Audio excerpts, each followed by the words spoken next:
Across the UK, on DAB+, on YouTube, on your mobile, and on your side.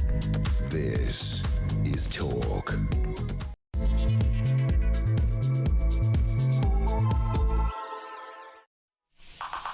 Well, a very good morning. This is Talk. I'm Peter Cardwell. Thank you so much for your company. There's lots to talk about this Sunday morning. We've got Johnny Gould on the debate desk to do it. Jonathan Liss will be here at some stage, but he's running a bit late. Anyway, we will talk about the fact that Lord Dannett, the former head of the army, has said it could be quite embarrassing to attempt to lead a mission given this present state of the military. He says it's too run down to run a mooted peacekeeping mission in Ukraine. There's so much going on. Trump's talking about it. JD Vance has been in Munich. There's the UK army as well being too small. We're asking the question this morning, are we ready for war as a country? What do you think? We've also got the Shadow Defence Secretary, James Cartledge. He's going to be here in about 40 minutes time, and we'll get lots of different views from right around the country. Let me know your thoughts. 0344 499 1000. That's the number to talk, to give me a ring to talk about anything this morning, whether it's defence, whether it's the Chagos Islands as well. Big story there, very interesting one actually, and also a story about a Syrian asylum seeker laughing as he stabbed a 14-year-old boy to death and knifed several others before a hero bravely mowed him down. This was in Austria. We'll talk a little bit about that as well. Lots to discuss. 0344 499 1000 is the number. You can text me at 7222 with the word talk in your text. You can tweet me at talkTV or follow me at Peter Cardwell. Remember, the main number does three things. You can send me a voice note. We'd loads yesterday. We'd like to have many, many more today. Send me a voice note, less than a minute. Tech Up Dave listens to them and then we play them out. 0344 499 1000 for that. Also WhatsApp text messages, and you can give me a ring for a live discussion on the air. 0344 499 1000.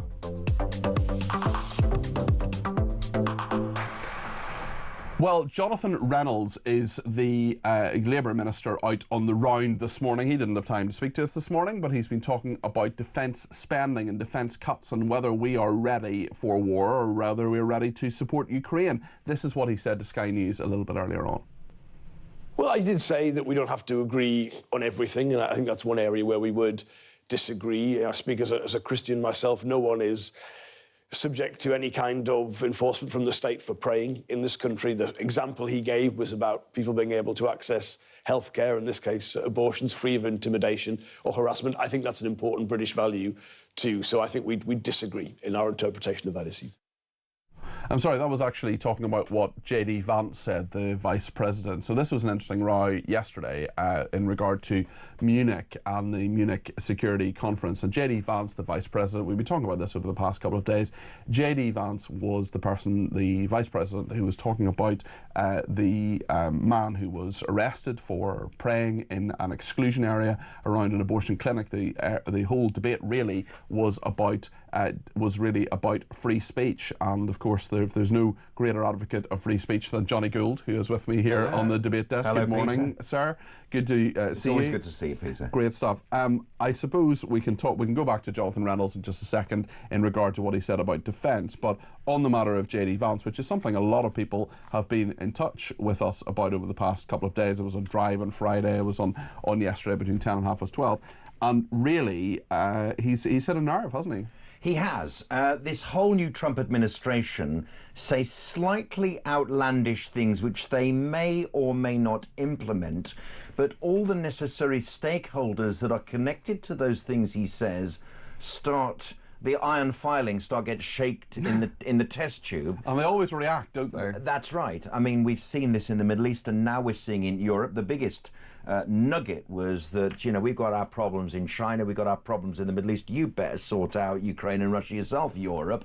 And then Zelensky, obviously, the biggest stakeholder in European stability at the moment, says, let's have a European army. And then, of course, the stakeholders in the European army, including our guys, David Lammy, etc., says, oh, no, we have NATO already for that. And, of course, NATO isn't exactly a unified force, as we've seen with UN peacekeepers everywhere. They're not really up for the fight if they don't have a flag on their shoulder. Well, let's talk about defence and defence spending now and hear from what Jonathan Reynolds said to Sky News this morning on defence.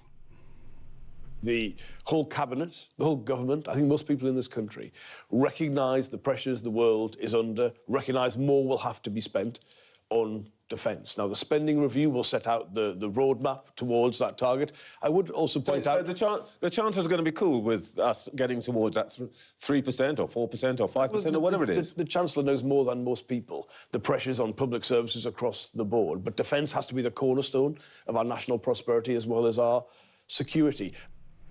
That's Jonathan Reynolds, the Business Secretary, talking about the fact that Rachel Reeves, the Chancellor, could be under pressure from the Prime Minister in terms of defence spending. Now, this is an interesting row because you have different people saying different things, don't you, Johnny? Because at the moment, we're at just over 2%. Now we have the defence establishment basically saying we want it to be higher. Donald Trump says it should be 5%, although America doesn't actually do 5%. This is of GDP, this is of what the country makes. So we're talking about billions and billions of pounds.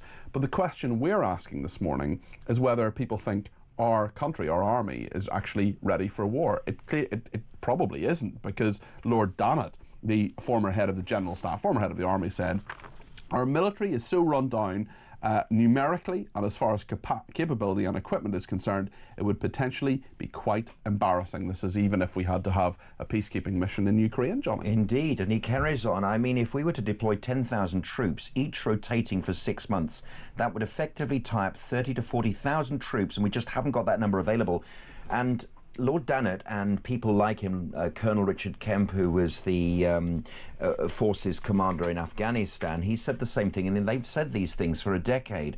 And the fact of the matter is, Peter, and it hurts to say this, but the post-war settlement that we grew up in, the peacetime activities, the idea that we in Europe had seen the Second World War and it had finished and peace in our time, etc., had carried through. It's over, isn't it? It's over, and it was over when Russia invaded Ukraine. It's been over, I think, between Gaza and Israel as well. China looking hungrily at Taiwan as well. So we have new pressures in a multipolar world, not to mention enemy countries that want to be our allies now, namely Saudi Arabia. They are trying to negotiate peace between Russia and Ukraine in Saudi Arabia. Riyadh. Yeah, in Riyadh. Who knew? It's a very, very... The home of golf. Well, it's the home of a few other things as well, I think. I don't think I'll be teeing off there anytime soon. Let me just give you a sense of what our viewers and listeners are saying this morning. One person says, it's becoming increasingly obvious, in this person's opinion, that Keir Starmer and an entire cabinet are fifth columnists. They seem to be deliberately trying to sabotage the well-being of this country. Is this still a treasonable offence? Stuart says, it seems Keir Starmer is lying again. He said reparations would not be discussed, and yet the Mauritius Prime Minister says payments are reparations. It could be the Mauritanian Prime Minister is lying, but with Keir's track record, I think we know which one to believe. Lynn has been in touch and says, regarding Ukraine, I have one simple question. If the current conflict continues as is, how will the end resolution be different, other than thousands of more citizens in the region ending up dead or injured and the arms dealers being notably richer? What would change? Lynn, I think that's a perfect summation of the question that I've been asking for the last 3 years, really since this war has been going on, which is, how does this war end? What does the end look like? We should be talking about it. And you can criticise Trump as much as you want, but he is actually opposing that question in a way that so few others were. And we're just throwing more and more money at Ukraine, and there's more bloodshed, there's more misery. Jane says the Prime Minister should be sorting out the United Kingdom. No one is going to be listening to this grandstanding about protecting borders of others when he cannot protect his own borders. He can't even talk to farmers a few feet from him. Yeah. What do you make of what people are saying this morning? Well, some wars do come out of complete and total defeat, which is why we had peace in Europe, I think, for 75 or 80 years. Germany were totally defeated at the end of the Second World War. Hitler committed suicide, apparently. He didn't go to Argentina, and they found him there with Eva Braun in Berlin, etc. But there are some wars which have negotiated settlements which are deeply ruinous to that country. I'm thinking of Austria, for example, which is a tiny weeny backwater that just happens to speak German as well, and we think of that as a little sort of outpost of the former German Empire, but actually... Hitler certainly did. Yeah, well, exactly. Coming from there as well, yeah. But the point is that he came from there because at the time that he was born, Austria was a significant empire, but it lost its way after the First World War. Apparently it's something like like 70% smaller than it used to be. And if you look at how Vienna is, I was in Vienna recently, how beautiful the Regency architecture of the place, the elegance of the place, doesn't talk of a country that small with such a small population. It was a powerhouse in Central Europe. The architecture shows it. God forbid, Britain, we have this great history, and you see it in London all the time, and that won't be reduced either. But this is the sadness of this negotiated settlement that President Trump wants to go for.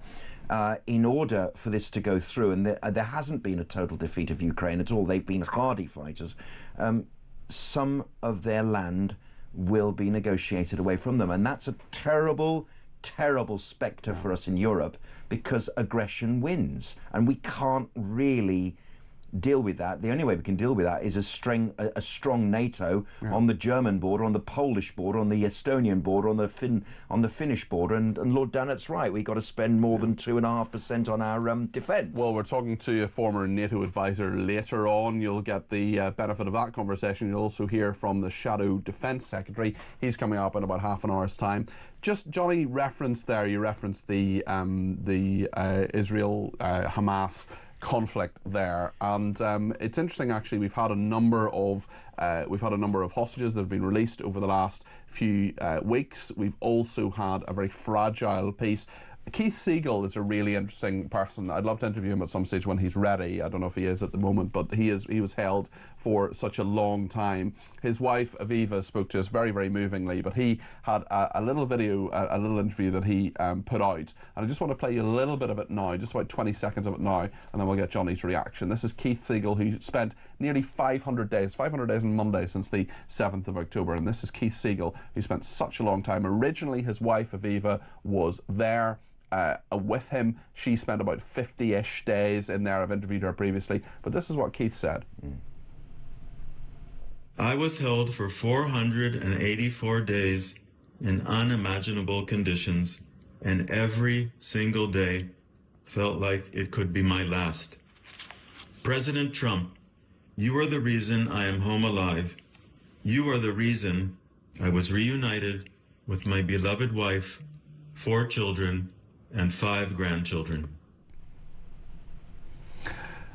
That's really interesting, isn't it? The Trump aspect of all of this, the fact that he has been so muscular when it comes to the conflict there and what Hamas terrorists have been doing. I wonder, given the fragility of that ceasefire, the fact that we thought it might end this weekend, Johnny, what's your assessment of how things are there? God willing, it will continue, but it doesn't look very doubtful. They're trying to ban Al Jazeera around the world. It's not banned in this country. I have a feeling that it's helpful not to ban it, because if you watched it yesterday, as I sometimes do, to hear what the other side is saying, what Hamas are saying, because they are plugged into the terror group directly, Hamas came up and said, we will not negotiate or play a part with any Arab country who negotiates alongside President Trump. In other words, they're falling out with their Arab brothers and sisters in a big way. Not that that's new. Secondly, we're not going anywhere, and we will take pot shots at any Arab army that becomes a potential occupier, shall we say, in the short term in Gaza. And that's something that Andrew Fox said to me. I suggested that the reformation of Islam, in other words, the crushing of Islamism, could come from the Gulf, who accept Israel's existence in the Middle East. And he said, as a military man, he said, look, will the Saudis want to risk their soldiers against Hamas terrorists? I am not so sure about that. And that's the other point. The final point he said, and this is a potential for huge conflict which stems beyond the region. Hamas then said, oh, by the way, it's not just us here as little terror army, what's left of us, the ragtag militia that's left after Israel has destroyed much of it. We've got Iran and Turkey and South Africa, apparently they mentioned that. I'm not sure how powerful or important they are, but still they are there, and they are an enemy of the West, certainly. They've certainly shown it. And the big Q, Qatar as well. So, unfortunately, what's looking like the fragile peace deal, it does look like we're losing our way, and tragically, I think war might return. And that is a sadness, but it is the reality of the total, Yes, the total different sides between Israel and Hamas who want to destroy each other. It's not like Russia and Ukraine, I don't think. It is total. Here in the United Kingdom, Amanda's been in touch. She said, the country ready for war, our children half are being educated to hate their country and have no wish to fight for it, says Amanda. The dangerous and misguided elites need to be brought to book. Good morning, Peter, says Penny. How could anyone want to risk their life to fight for a country where all the governments don't give a fig about the people they're supposed to protect and care about? Once, yes, the UK was a wonderful country. I think it's sad that the young will never know how great it was. It really was Great Britain. We're lucky to have a soldier in a rowing boat now with a pea shooter. All politicians should serve 2 terms, 1 in office and 1 in prison, says Penny in Essex. Penny, very, very interesting. Funny there at the end as well. And thank you very much for the get well card you sent me, which is very kind. I'm fully back now, but Penny, it was much appreciated. Kelvin in Macclesfield says, morning Peter, it's time to put all these freeloaders to work. We need an army now. So they say we have had a load of fit young men fighting military trained men coming here in dinghies every day. So put them in the army. Let's see how many run away back to where they came. But watch the Human Rights Brigade and the Welcome Brigade jump in saying you can't do that. It's against their human rights. Lots to think about. One more before I go to a caller. Barry says the defence budget should be increased, but the money spent wisely, not vanity projects such as aircraft carriers. The priority should be given to the immediate defence of the British Isles. If we are attacked by a major military force, it will be from the air or the sea, says Barry. Well, David's in Exeter. David, very good to talk to you. You're on not just with me, but with Johnny Gould as well. 2 for the price of 1. What would you like to say this morning, David? So your question that you flagged up was, are we ready for war? Yeah. There's two critical points to that. Is that for some time we've had our adversaries doing everything to us other than the actual shooting. So within the context of hybrid or grey zone war, that's been there for a while, and we've got a refusal that's just been highlighted by Pete Hesketh and Vance, that our political leaders have been refusing to tell us that we were actually, in fact, at war with Russia. And this is the key point, is that countries win wars, militaries fight battles. And we've had politician after politician refusing to do countermeasures to the internal sort of non-kinetic activity, and then they're refusing to invest in our conventional forces and raise the defence budgets. Trump's finally come in and said, right, enough of this nonsense. You lot have got to prepare for war. You've got to invest, because if we fail with the talks, the upshot will be there will be further mobilisation and further conflict. So he's actually, a shrewd cookie in all of this. And the messaging from Hesketh and Vance, I think, is absolutely what we need. But is Keir Starmer increasing, to the levels that would actually be needed to do any good? No, he's been wasting time. He's initiated a review. All that's done now that review is frankly obsolete.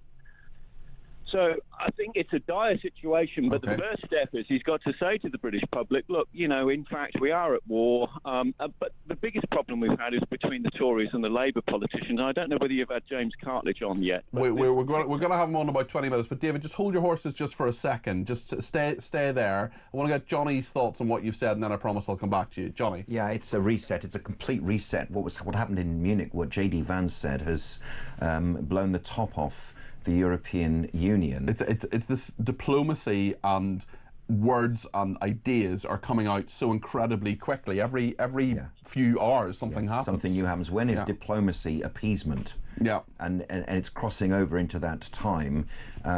We are entering a point of negotiation between the strong men, as opposed to, Zelensky, what about me? What about what's happening here? He's trying to negotiate the parts of the territory which the Ukraine took off Russia in exchange for that huge part. I mean, I think Crimea's gone already. That's been gone for, 11 years now. Yeah, that's right. But if we can try and keep back that part of it in exchange for that, then maybe we can keep a Ukraine which was sovereign after 2014, and that won't be such a terrible defeat. Okay, David, what do you think of that, and what do you think a good outcome would be?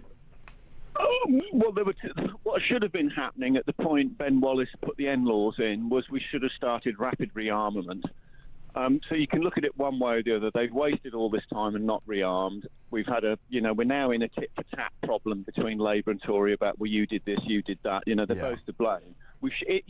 Appeasement, people are sort of talking about appeasement. Well, that's fine if you're rearming in that period, and we're not, and that's the problem.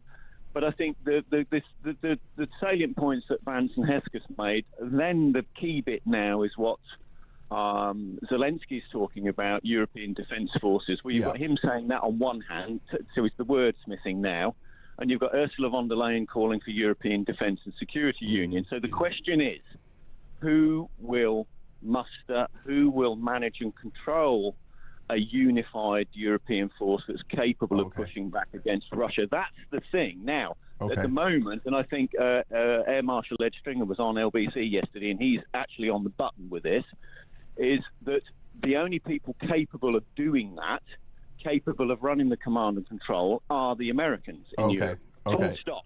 David, thanks for your thoughts. Really appreciate that. Lots to chew over there. We'll continue to chew over it on the debate desk with Johnny Gould, and we'll be joined by Jonathan Liss in just a minute here on Talk.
This is, I think, a Trump effect.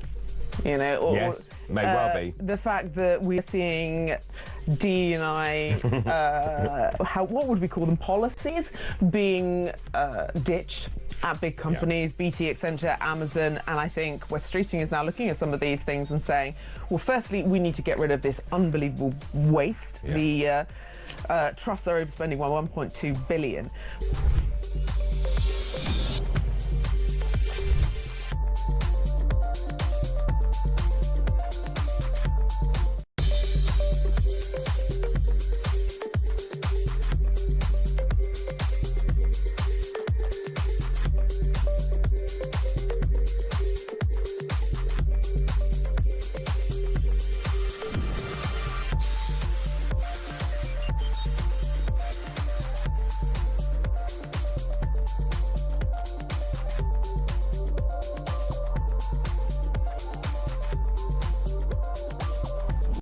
Across the UK, on DAB+, on YouTube, on your mobile, and on your side.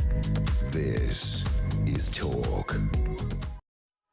We'll get back to the debate desk in a second with Johnny Gould and Jonathan Liss, but first of all, it's over to VoiceOver Man. Time now to find out how you could be in with a chance of winning £25,000. It's competition time, and we're giving you a chance to win a whopping £25,000. So what do you need to do to get involved?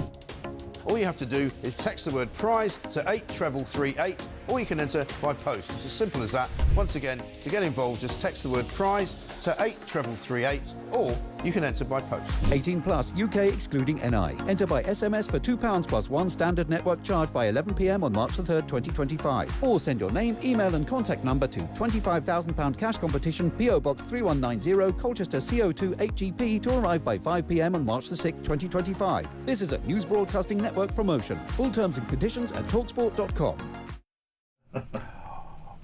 Well, that is the competition. Thank you to everybody who has been in touch. Bob says, bit rich of Britain talking about protecting the borders of Ukraine when we can't protect our own, which is an interesting point.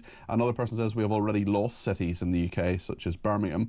Rachel says, why would anyone fight for a country that has already been taken over with governments that have cared nothing for its natives for more than 2 decades? Why should we? I hate this country and all it has become. Another person says, I would like to know if money for Ukraine is from the defence budget or foreign aid. It's a bit of both, actually. Another person says, morning, Peter. I follow on from David's question. Would you fight for Britain? That was David Bill this morning. Yes, I would fight for my fellow Brits, but not for the government or indeed the millions of immigrants. The country has imported a cancer which is spreading, helped by channel illegals, says this person. Robin says, the more ridiculous the laws in society, the higher the probability of societal collapse. It happened to the Romans, Greeks and Byzantine empires. History will always repeat itself with lefty nonsense. A prophetic speech by J.D. Vance is what Pat says to sneering European politicians on security in Europe on the day after the Munich terror attack, and then more carnage in Austria just a day later. And Mary's been in touch from County Down to say, delighted to hear Johnny Gould on the show, always measured, insightful and erudite, and his podcast interviews are fantastic. So there we are.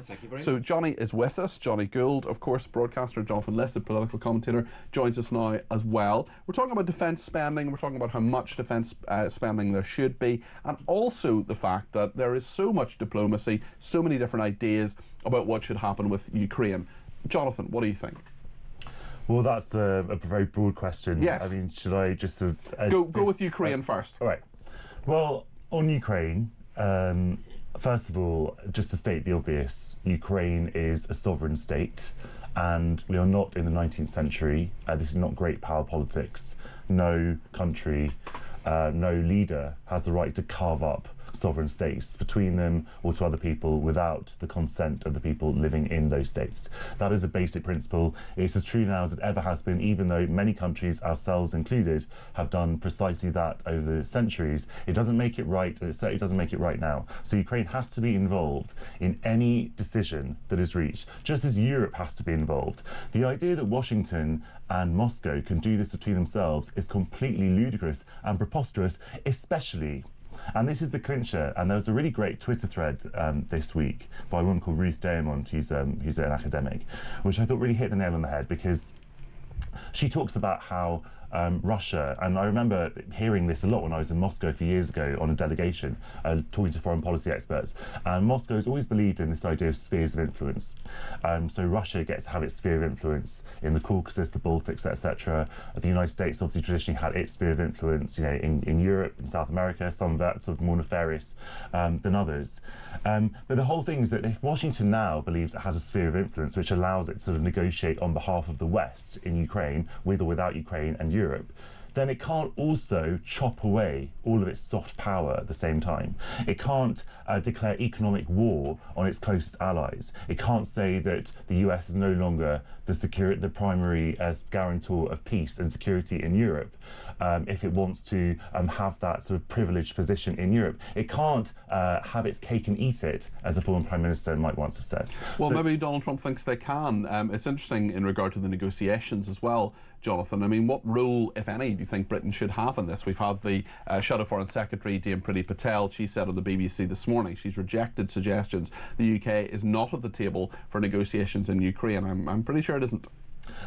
Well, at the moment, no European country is. I mean, I think there are going to be some talks in Saudi Arabia where next week, where Ukraine will be. I'm not sure how high level that delegation will be. It's certainly not going to be sort of leader level.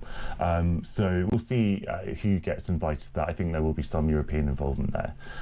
But in the formal ending of this war, which let's just reiterate, could be ended today if Russia withdraws its troops from another state it has invaded. And sorry if that makes you sound sort of horribly centrist or right-wing or whatever, but that is... Doesn't make you sound anything other than stating exactly. Obvious facts. It's very strange to me how there are people, to the left of me, if such thing can be imagined, and people on the far right who basically are in total lockstep, sort of swallowing. But there are people who seem to think, and I want to bring Johnny in a second, but let's just get one more answer from Jonathan. I mean, there are people who seem to worry about the fact that a war may end through negotiation. And I'm not saying the negotiation is perfect, I'm not saying everything Trump has said is perfect necessarily, but we do need to think, how does this end? And it's not, sadly, I'd love it to, but it's not going to end by Russia saying, sorry, we got it wrong, we're terrible people, we're going to withdraw. Peter, the fundamental point is the one that I made first off, that Ukrainians have to be behind this. If the Ukrainian people and the government, and it's also, just remember, it's not just the president, because the president is answerable to his people. So if Ukraine was to accept a situation where, for example, Crimea, I said this years ago, because I used to work on this subject, and I gave a presentation to a security conference years ago where I said that, if people in Crimea organise an internationally supervised referendum and they want to be part of Russia, that should be permissible, because territorial integrity is not more important than self-determination. Both those things are important. And similarly, if you had an area of the Donbass where people, organised a referendum, there was an organised referendum, not organised by Russia, where people said, we actually do want to be part of Russia, this is, after all these years, whatever, then that would be acceptable. So, I'm not saying that sort of countries can't change their borders ever, that's clearly ludicrous and ahistorical, but they do have to be subject to the will of the people, and that's where, Ukraine has to be involved. It can't just be Trump and Putin carving up Ukraine, or basically rewarding Putin for his aggression.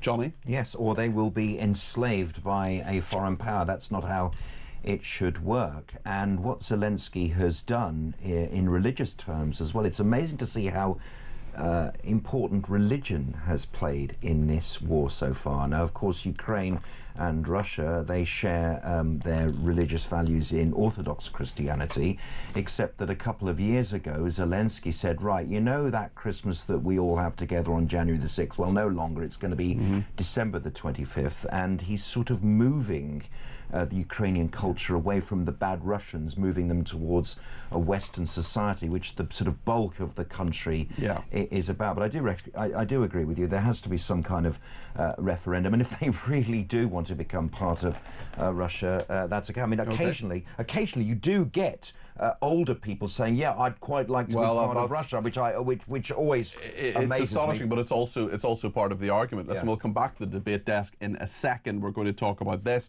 We're also going to talk about Rachel Reeves and whether she will capitulate to Keir Starmer in regard to defence funding. Lots of defence chat this morning. There are a few other things around as well. I want to get your thoughts on it too. 0344 499 1000.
Across the UK. On DAB+. On YouTube. On your mobile. And on your side. This is Talk. The Chagos Island thoughts in terms of what actually happens with them, well, that's under fire as the deal mastermind, the former Mauritanian Prime Minister, has actually been detained. Mauritian, apologies. The former Mauritian Prime Minister has been, it's not Mauritanian, why did I say Mauritanian? Mauritian, apologies. Prime Minister has been interrogated in a money laundering scandal. We're going to be talking about that in a minute or two. But first of all, I want to talk about a poll in the Mail on Sunday revealing that a third of 16 and 17-year-olds would back Reform UK in the next election. So the question is always around, in some different elections in Scotland and in Wales, we have 16 and 17-year-olds who have the vote, but should they have the vote in a general election? Let me know your thoughts on that. 0344 499 1000. But Labour's plan to lower the voting age to 16 could be a boost for Nigel Farage's Reform UK. 1.5 million 16 and 17-year-old voters could be added to the electoral roll. And it was drawn up, of course, the electoral roll anyway, was drawn up when support for Sir Keir Starmer among the age group dwarfed that of his rivals. Things have changed. Will Sir Keir Starmer's attitude change to it? Should it? Should 16 and 17-year-olds have the vote? We're on the debate desk. Jonathan Liss, yes or no? Yes. Why? I've always thought that 16-year-olds have the right to do all kinds of things. They can pay. They can work in employment. So 16-year-olds, I guess, can pay tax. So there's no reason why they shouldn't have representation with their taxation. That's right. So I think that it's a good way of encouraging young people into the political process. Now, obviously, a lot of young people won't take up that opportunity, and that's a general problem that we have to address about sort of voter turnout. Although, funnily enough, it's when I was in my sort of teens and early 20s, people used to talk a lot about apathy. People don't really talk so much about apathy anymore. I think that we're not an apathetic generation. I think people have opinions, but they're generally anti-political often, or anti-system. It's not the same thing, because people have very, very strong opinions. So the culture wars everywhere, people have very strong opinions on lots of issues. I don't think people are switched off on politics in the same way they were. They might be switched off on party politics. And they might be switched off on electoral politics. Right. Johnny, what do you think? Yeah, I've got quite a lot of anecdotal on this, because I run a Podcaster of the Year competition in schools. Okay, and I talk to children aged between 11 and 14, and my word, they are much more politically engaged than I think we were at the time. And they talk always about... was, but I was weird. Yeah, me too. Well, these are sort of mainstream. I got John Major's autobiography for Christmas. I had a politics column when I was 14 in my school's e-zine. Well, anyway, for normal people, Johnny, you've been in touch with normal children. I was into Villa winning the European Cup, but now I'm fully into politics. But the kids, I am bowled over, not just by their commitment to the idea of maybe a career in media, unlike the media that we grew up in, would be appealing, but also the political process. And it's not, again, as you hinted on, Jonathan, not necessarily about party politics, it's about the general policies, the things they see. What do you think about the Nigel Farage aspect of this? Because his TikTok game is pretty good. I mean, I ask any politically engaged young person, they'll always talk about Reform UK on TikTok. So the other anecdotal thing is I get to talk to freshly arrived new migrants to the country and their children, and there is a very surprising centre-right to right-wing spanner about these people who say things like, "Oh, the country I came from, oh, I'm so glad to be here." Like, for example, I can leave my elderly mother at home while I go out and drive an Uber. This is anecdotal, of course. Yes. Because the country I came from, I was frightened to leave her in a house. And I hear that from other people from other countries saying I have a chance to build a new life. So I feel that the reform message is an appealing Even one. though it's pretty anti-migrant? Yeah, because some of the migrants believe in the country that they've arrived in, perhaps more than the left-wing class think they do. Well, and it might be a bit of a mistake them thinking about that, chasing after it. Unfortunately, we've got to end things there. I fear there is so much more we could say on this, but we've got to speak to James Cartledge, the Shadow Defence Secretary, in a minute or two. But thank you very much to Johnny Gould and to Jonathan Liss, Always a commentators, both. Johnny, of course, a broadcaster, no stranger to presenting on this station as well. Let me know your thoughts on all of this. We're asking the big question today: are we ready for war as a country? 0344 499 1000. Shadow Defence Secretary James Cartledge coming next.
This is, I think, a Trump effect.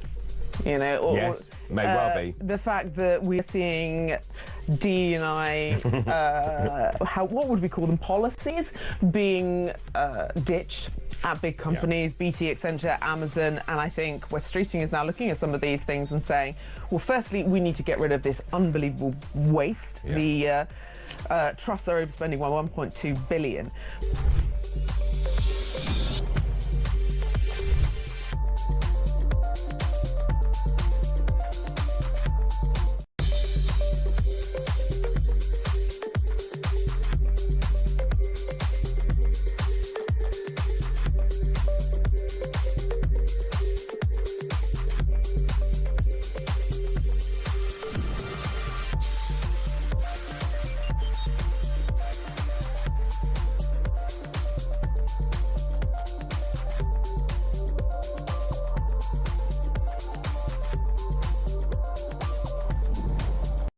Across the UK, on DAB+, on YouTube, on your mobile, and on your side. This is Talk. Thanks to Angela on Twitter, who says if you give the vote to age 16, then there are a number of things that would need to be changed in judicial law, things like driving, marriage, drinking alcohol. You can't change one aspect without the others. I think you can get married at 16, but you need parental permission, if I remember correctly. Andy in Staffordshire says the first war we need to fight is much closer to home, not illegal immigration, not even homegrown terrorism, but those in office and in the legal system who facilitate and exacerbate these problems by enabling their proliferation, says Andy in Staffordshire. Graham in Manchester, what's happening with our military defence depletion is surely not for public discussion or telling the whole world by the media that we are vulnerable to attack. Where is the common sense in that? Well, listen, I mean, it's a matter of public record how many members of the military there are, and I don't think that things should be kept from us in regard to that. I think we should know, and you know, the Chinese and the Russians can work it out anyway through their espionage if they need to. Paul in Cornwall says, if Putin is such a threat to all of Europe, how come that even with the help of the North Korean troops, he's not been able to steamroller Ukraine? It seems to me that Russia is nowhere nearly as powerful as people would have us believe. Alexis in Stratford, hi Peter, my brother was in the army for 33 years and all he ever told us was that nothing worked. They even sent a load of tanks to Germany for an exercise knowing they did not work and just said they had gone tech when there so they could tick that they had achieved this. Loads more stories like this, tick box management, incompetence and gross stupidity run our forces, says Alexis in Stratford. John says, if there is a negotiated settlement, how does Russia come back to acceptance by the international community, reparations and war crimes tribunal, or do we forgive and forget until the next time? Lots of messages coming in on this. We're going to make sure we get you on the air as well, 0344 499 1000. We'll speak to James Cartledge, who is the Shadow Defence Secretary, in just a minute, but Jonathan Liss and Johnny Gould have very kindly stayed with me on the debate desk.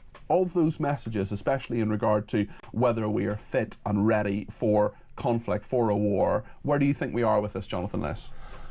Well, I am not a military auditor, but I have to obviously take guidance from what some military leaders say. The military has been depleted, and clearly that is not ideal if we are involved in some major confrontation, which I hope we won't ever be again. But obviously, defence is a vital component of public spending, and that has to be taken account for. But I don't think that we should ever conscript people. We forget that people have to want to join the army. And actually, a lot of the military people you speak to, when you talk about conscription or getting 18-year-olds or alternatively migrants in the army, they don't want them. They don't want them because they want people who want to be there. Exactly. Johnny, I'll come to you in a second, but just before I do, I want to play a voice note from Ian in East Grinstead about the state of the armed forces. Ian's been in touch. You can do this, just send us a voice note, same way you send a voice note to anybody else, via WhatsApp, 0344 499 1000. This is what Ian has to say. Hi, Peter. Listening to you talking about the state of the armed forces, I mean, if I'm right, all this started to be underinvested and slashed under Cameron, I think it was, that started the rot. And successive governments have literally let the country down. Now, there is obviously massive waste in the armed forces, which I think is a well-known fact. But rather than, once again, with all our services, rather than actually address the waste and actually devote more money or make the money work better, we just ignore it. In the case of the NHS, we throw more money at it, which still doesn't result in a better service. But in the end, in the state of the armed forces, we throw less money at it. And our stupid governments get us involved in more and more overseas activities, of which we can't even effectively police areas now. And look at the aircraft carriers that Brown's put in. We couldn't even get the planes to fly off the things. I mean, the incompetence in the government and the armed forces is staggering. Thank you to Ian for that. Very wide views on that. Johnny, what do you make of what Ian said there? We've been in peace so long that we've forgotten the term peace dividend. We have enjoyed a peace dividend, and as Ian has said, we have wasted it in that complacency, and now it seems that the peace dividend is over, especially with the new Trump administration saying the Ukraine and Russia is not first, not second, not third, not fourth in our list. We're dealing with China and the Middle East first. So you've got to sort it out yourself. So the peace dividend is over. Zelensky is the most important stakeholder in this new battle for Europe's survival, says let's have a European army. Other people are saying NATO is the method by which we're doing it. NATO is not exactly together when you consider Turkey is part of NATO and is firmly an enemy country to much of Western nations as well. So we have to get ourselves very quickly together in. And maybe Trump's right. Maybe GDP needs to be at 3, 4, 5%. Maybe it does. Johnny and Jonathan, thank you. We're going to just talk to James Cartledge now, who is the Shadow Defence Secretary. We'll get a quick reaction from Johnny and Jonathan after this interview. Mr. Cartledge, thank you for joining me this morning. What do you make of Donald Trump's plans? This diplomacy seems to be moving hour by hour in regard to how we get an outcome and a positive outcome for the people of Ukraine. What do you think should happen, and what do you make of his plan? Well, look, if we go back to first principles, First and foremost, the most important party in any negotiations about Ukraine is Ukraine. And that's our position, it's the government's position. We've always taken that view. And other European countries must have a say as well. Just remember, we talk about the United Kingdom, it was us who stood by Ukraine when it was invaded. We provided weapons, in fact, before the invasion even started. Those weapons were crucial in helping the Ukrainians to hold back the initial Russian assault. Everyone thought they'd be rolled over in days. If they had been, Europe would be in an even worse position than we are now. It would be in something like position in 1938, 1939. So, it is important to put that in perspective. And other European countries helped too, significant assistance from Germany and many other nations financially and in terms of materiel. So we must have a say, but the most important player in all this is Ukraine. I'll just say in terms of the US, you were, before I came on, you were talking about defense spending. I do agree that Donald Trump has a point that we need to do more. I think what's happening here is ultimately that, for some time now, the focus in the US has increasingly been on the threat from China. And in many ways, perhaps what's starting to happen is that the US wants to focus increasingly on that. And that means we and our European NATO allies doing more of the heavy lifting in what's called the High North, facing the Russian threat. And I think that's not unreasonable. And so, the most important step here, as you said earlier, we need to increase our defense spending and we need to get on with it because ordering munitions takes time. And frankly, we've wasted too many months. So I said back in July that the government should be increasing defense spending, and let's hope they now do that and do it soon. It's interesting in that your colleague in the shadow cabinet, Dame Priti Patel, she's rejected suggestions the UK is not at the table for negotiations with Ukraine. Surely Donald Trump, by negotiating directly with Russia with some Ukrainian involvement, is actually talking over the heads of the UK. Well, look, I think she was in, Priti Patel, our shadow secretary, was in Munich. She's been engaging closely with the US. And of course, yes, the UK do need to be involved in these negotiations, but the most important party is Ukraine. And so I think we shouldn't get carried away with this stage of where we are at the moment. This is going to take some time, clearly. I know there's a summit in Paris tomorrow. But for anything, any settlement to work, Ukraine clearly has to be heavily involved. And dare I say it, morally it must be, because Ukraine is the wronged party. It is the democratic sovereign nation that was invaded without provocation by an aggressive dictatorship. Of course, it must have a say. And we must remember, in talking about all this, on whether, in programs like yours or anywhere, just remember what it's like to be someone in Ukraine. Your country has been bombarded and attacked constantly for many months now. Your cities have been attacked by missiles. You've had shelling constantly on your front lines, and of course on nuclear power stations and so on. What you want is peace and security. So if we have any kind of settlement, it must be one that can last and one that delivers genuine peace and security for the people of Ukraine. And of course we all want that, but when you have, speaking again about the role of the United Kingdom in these negotiations, when you have people like you, James, people like the former chief of the army saying our military is so run down numerically and as far as capability and equipment is concerned, it would potentially be quite embarrassing to be involved in a peacekeeping mission in Ukraine. When Donald Trump and his administration sees that kind of language, why would he bother involving the United Kingdom? Well, hold on a minute. I mean, I have huge respect for Lord Danner, who made those remarks.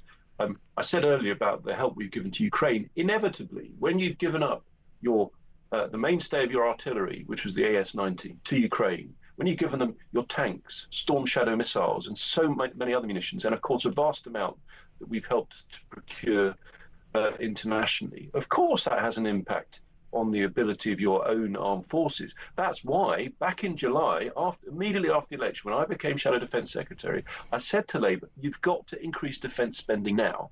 I was Defence Procurement Minister. I came up with a lot of the detail of our plan to get to 2.5%. And what was really strong about it was it gave multi-year certainty to the MOD. Is 2.5% enough? Because you have a lot of the defence establishment saying that actually isn't enough. You have Donald Trump saying that he wants NATO countries to have 5% of GDP, what the country makes, put into defence. And a lot of the defence establishment would say that it was actually people like you in the last 14 years that have run the army and other armed services down. Well, if someone wants to accuse me of running down the armed forces, I mean, in my time as Defence Procurement Minister, I brought in a whole new procurement system, the integrated procurement model, which I do think is transformative, ensuring that we get stuff much faster into the hands of the armed forces. I ensured we brought back the defence estate. The defence estate is very run down because in all of this discussion, a big issue is recruitment and retention. And I was ashamed as the Minister for the Defence Estate at the condition of armed forces families' housing. And so I ensured that we brought it back. The deal concluded under the new government, but I was very much responsible for that. And by buying it back, we should be rebuilding the estate because we want to say to the men and women who serve in armed forces, we've got your back, because recruitment and retention has been such an issue. So I do reject that. And I reject it most importantly for this reason. I just want to repeat, because I think some people don't appreciate this. Had we not done what we did at the outset of Russia's unprovoked invasion of Ukraine, I think Ukraine would have fallen. It's not guaranteed, but without those crucial weapons we gave them, it would have been much harder for them to hold back that initial column going towards Kyiv, etc. If that happened and Russia had conquered them, they'd have been right on the edge of NATO in such a strong, impregnable position. So we mustn't underestimate what we've done as a country. I'm very proud of it. That doesn't mean we don't have our challenges. That's why, since the election, I've said repeatedly, day after day, the government need to set out a pathway to 2.5%. Because on your point about like the GDP percentage, when we set out that pathway, the curve to get there funded an extra £10 billion for munitions. Now you may say, well, we should go to 3.5%. If we'd have got on with that, that 10 billion would have been working through the system. We'd have been ordering those things we desperately need, the shells, the missiles, etc. But look, having said all that, given what's happening, it may be that we need to go further. I've recognised that we may need to go beyond that. But what definitely needs to happen is that the government needs to get on with more defence spending so they can press the button on rearming our armed forces. That's the priority. Just briefly, before we go to the news, James, is Kemi Badenoch doing a decent job as leader of the Conservative Party? You're behind in many polls. Well, look, we had a general election which we were absolutely soundly defeated, our worst ever defeat. I think most people would still remember us in government. And although I'm very proud of what we did on Ukraine and many other areas like education, obviously by the end of it, the country wanted a change, and that's reflected in polls. Inevitably, they're unhappy with Labour. They were unhappy with us at the end, so they're looking at other parties, for example. In terms of Kemi, I think she's a really refreshing change. She's been very clear the party's under new management. We are going to be looking at very serious reform of our country. If you just take one area, I'm extremely concerned about the way that Labour just don't seem to understand that if you want to have a competitive country, you have to have confidence in our economy. I think she's done brilliantly holding Labour to account on these higher taxes like the family farm tax, which is so damaging for my rural constituency. So yeah, I think she's doing that job, holding the government to account and starting to come out with new ideas like the recent change on immigration. Okay, James Cartledge, Shadow Defence Secretary, thank you very much. Just a very brief reaction from Johnny and Jonathan, literally 15 seconds each. Jonathan. Well, obviously, I think that he's wrong when it comes to Kemi Badenoch, but, most of the things he says about defence are mainstream opinions, and so there's nothing. I think that Labour and Conservatives are generally nice on that. Nothing wrong with his defence policies there, 2.5%, but I think it does need to be more in a post-war settlement, which seems to have disappeared over the last 5 years. Okay, thank you both very much indeed. That's Johnny Gould and Jonathan Liss. Jonathan Liss, political commentator, Johnny Gould, broadcaster and presenter on the station as well. We heard from James Cartledge there, of course, the Shadow Defence Secretary. Let us know what you think of what he said. 0344 499 1000 is the number to call, and we're also asking the question, are we ready for war as a country? What do you think? Let me know. Plenty more coming in a moment.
across the UK. On DAB+, on YouTube, on your mobile, and on your side. This is Talk.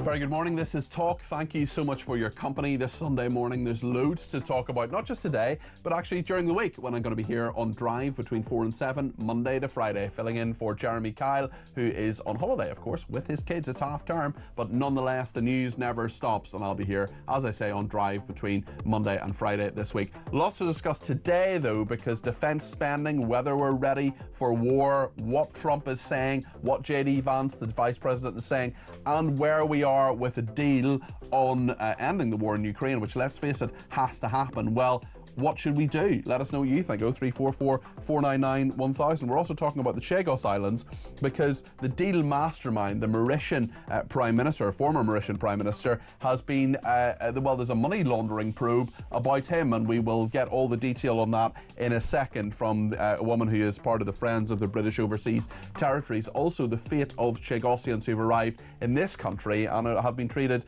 perhaps not very well at all. Let us know your thoughts on all of these issues. There's lots to discuss this morning. 0344 499 1000 is the number to call. You can text me at 72222 with the word Talk in your text. You can tweet me at talkTV, follow me at Peter Cardwell, and you can send me a voice note 0344 499 1000. That's the same number for if you want to send me a WhatsApp text message. Lots of people doing that this morning.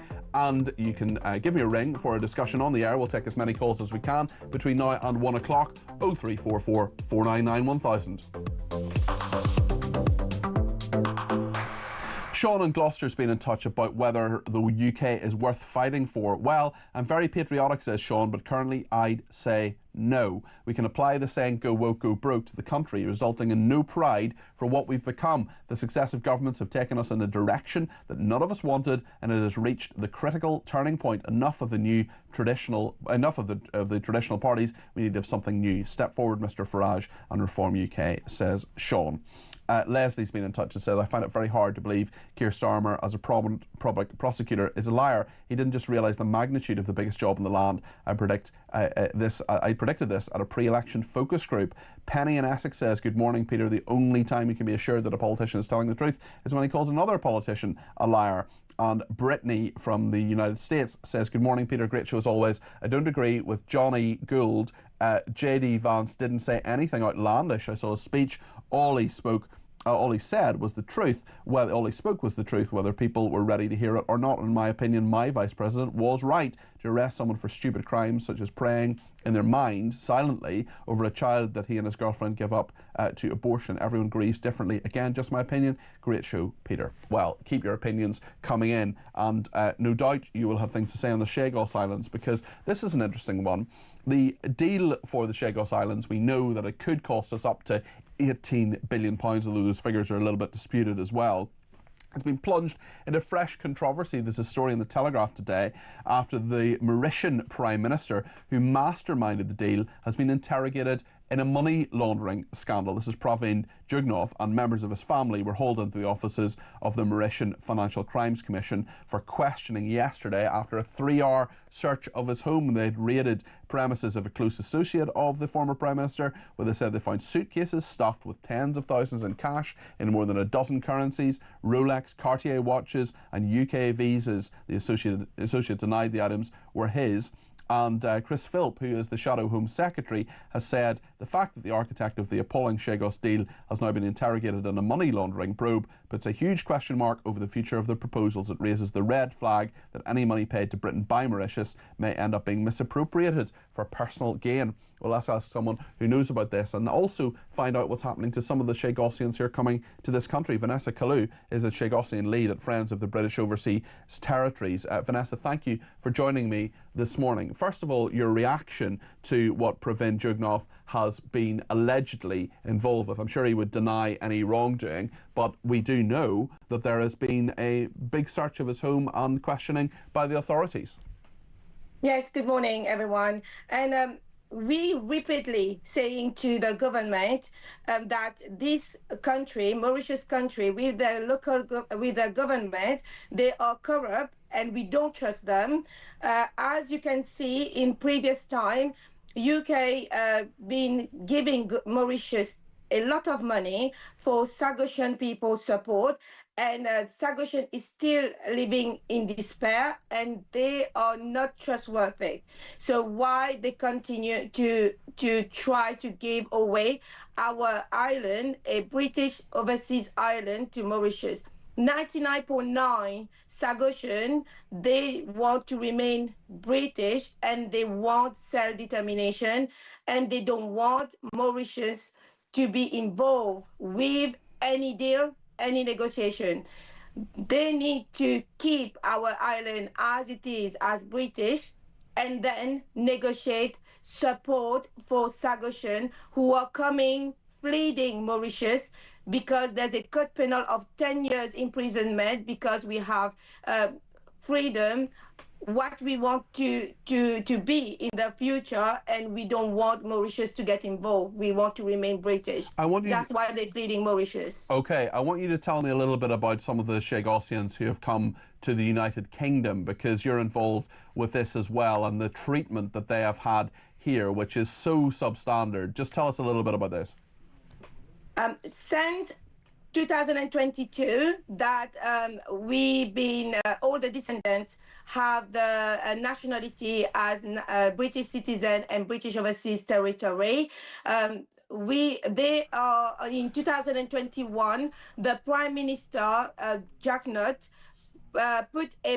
imposed a code penal that required everyone who was supporting UK sovereignty over Chagos to have 10 years imprisonment and 5 million penalty. And then all the Sagosian in Mauritius, they are facing harassment, brutal with the policemen, and they are living in like scared. They are living in like they. And this is of course all being done over their heads as well. It's not as if they have any say in any of this. Isn't that right, Vanessa? No, that's why they are pleading. Even when they come to Mauritius airport, they've been stopped and they've been removed. If they don't have a Mauritian passport, they will remove the identity that oppose on them as Mauritian passport. They are really proud to have their British passport. They are fleeing Mauritius. They need to be like quiet at Mauritius airport over there to be able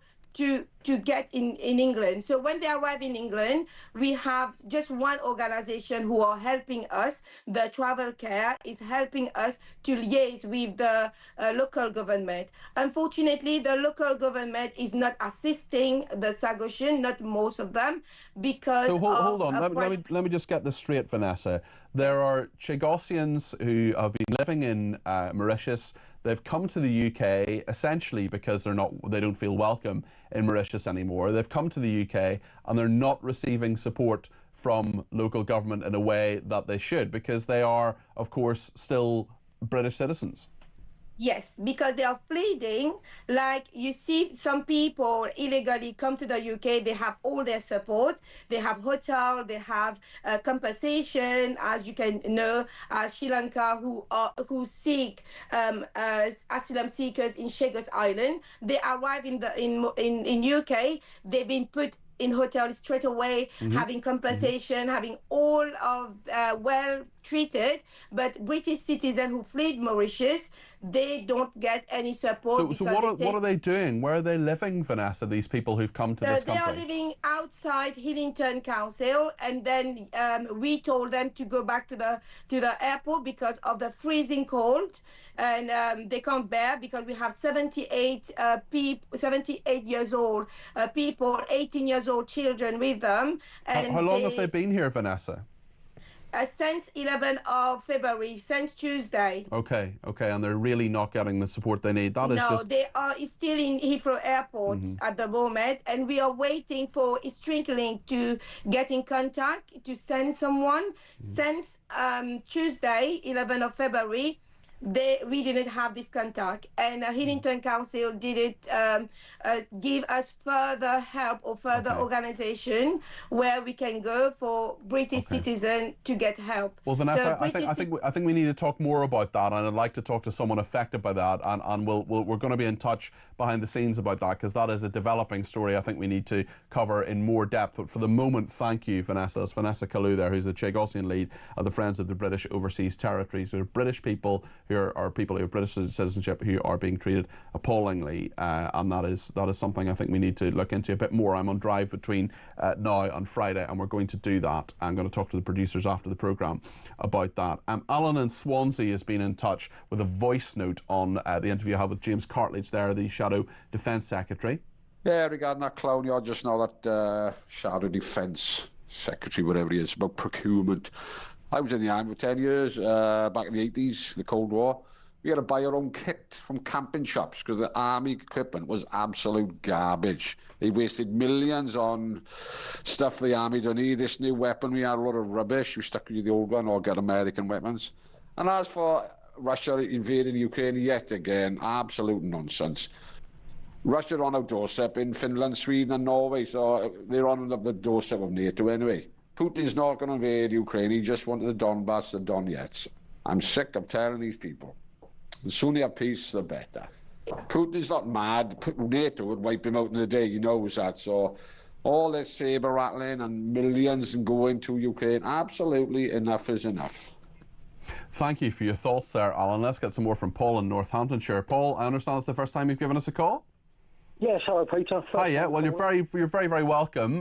What would you like to say about Ukraine?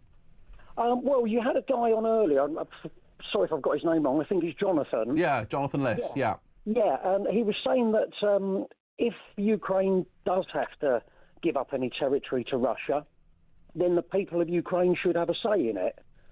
It's a point that I agree with. So would he agree that if Great Britain's going to give up the Chagos Islands, that the people of Britain should have a say in it? Or even the people of the Chagos Islands themselves, that they should have a right to self-determination. This has been done over their heads, isn't it, Paul? Exactly, yeah. I mean, I don't know whether he's still there, Jonathan, or he's not. Unfortunately, we can't ask him that, but it would be very, very interesting to get his view. Next time he's on, I'll see if I can remember to ask him, and maybe you could send me a text or something to remind me, Paul. But yeah, it's a very good point. In terms of Ukraine itself, I mean, what do you think should happen, Paul? Well, I think we need peace, that's for sure, but if they do concede any territory, I think the people of Ukraine have got to accept it, agree to it, and maybe have a rule that says if Russia do invade in the future, then they become part of NATO, immediately.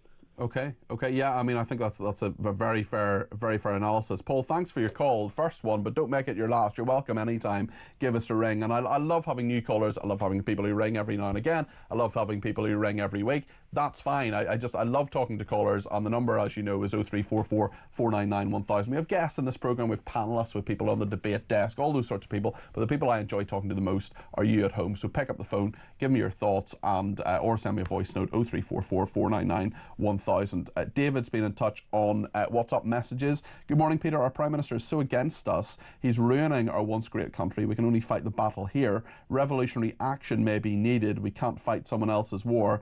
The world's already here. I ask you, would Putin be a better leader than two-tier Keir? Maybe that's why Trump is leaning his way, looking after his own country. Just a thought. Great show, says David. Stuart says, as usual, Jonathan Liss is wrong.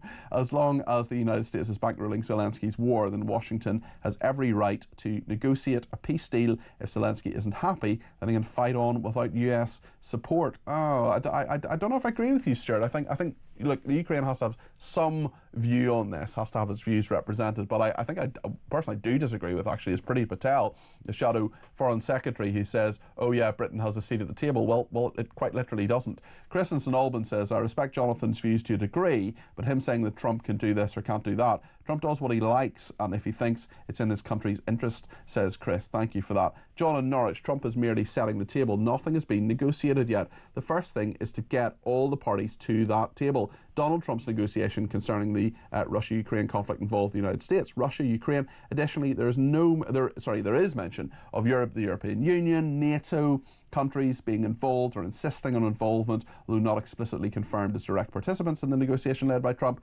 Saudi Arabia, the United Arab Emirates have been suggested as potential hosts for talks, but their direct involvement in the negotiations is not confirmed. Well, we think that they will probably be in Saudi Arabia, but John, you're right. There's a lot of what-ifs in all of this. He continues, therefore, if countries directly involved in Trump's negotiation appear to be the United States, Russia and Ukraine, with potential indirect involvement or influence from European nations and others. We're going to take a lot more calls between now and the end of the programme, and indeed in the next section, so stay with us here on Talk.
Gawain, I mean, just in terms of J.D. Vance, he came over to the Munich Security Conference. He was there to talk about Ukraine, the possible deal that's being done between Trump and Putin. He didn't do that. He launched into a broadside about massive migration, about the lack of free speech, particularly in Britain. My jaw dropped open and I thought, thank goodness someone's saying it as it is.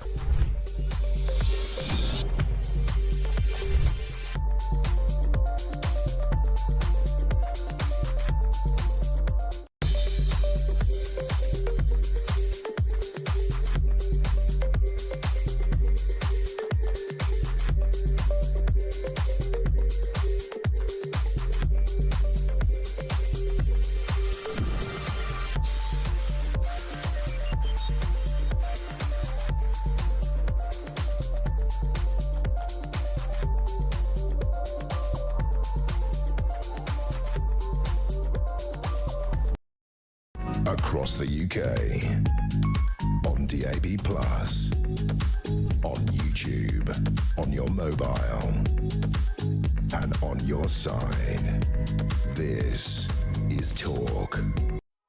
Well, David Bull asked the question earlier on this morning about whether people would fight for their country. We're asking whether it's a country worth fighting for. We're also asking the question whether our army is as it should be. Really, is it up to scratch, or do we have the resources that we need were we to be involved with the war? Kelvin has views on this. He sent me a voice note, 03444991000.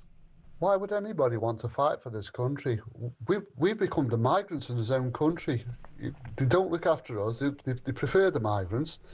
And it's the only country that I know where You can tell lies to get the top jobs and tell the truth and get the sack. So, no, I don't think anybody would want to fight for this country. The country's just mad. It's time for the Reform Party. You know, we do definitely need some change. Bye. Calvin, thanks for your thoughts. Keep them coming in. 0344 499 1000 to send me either a voice note or give me a ring for a live discussion on the air. That's what Sean has done. He's in Northampton. Sean, you're very welcome to the programme. What do you make of what's happening with Ukraine and Putin? Hi, Pete. Lovely to speak to you again. You too, Sean.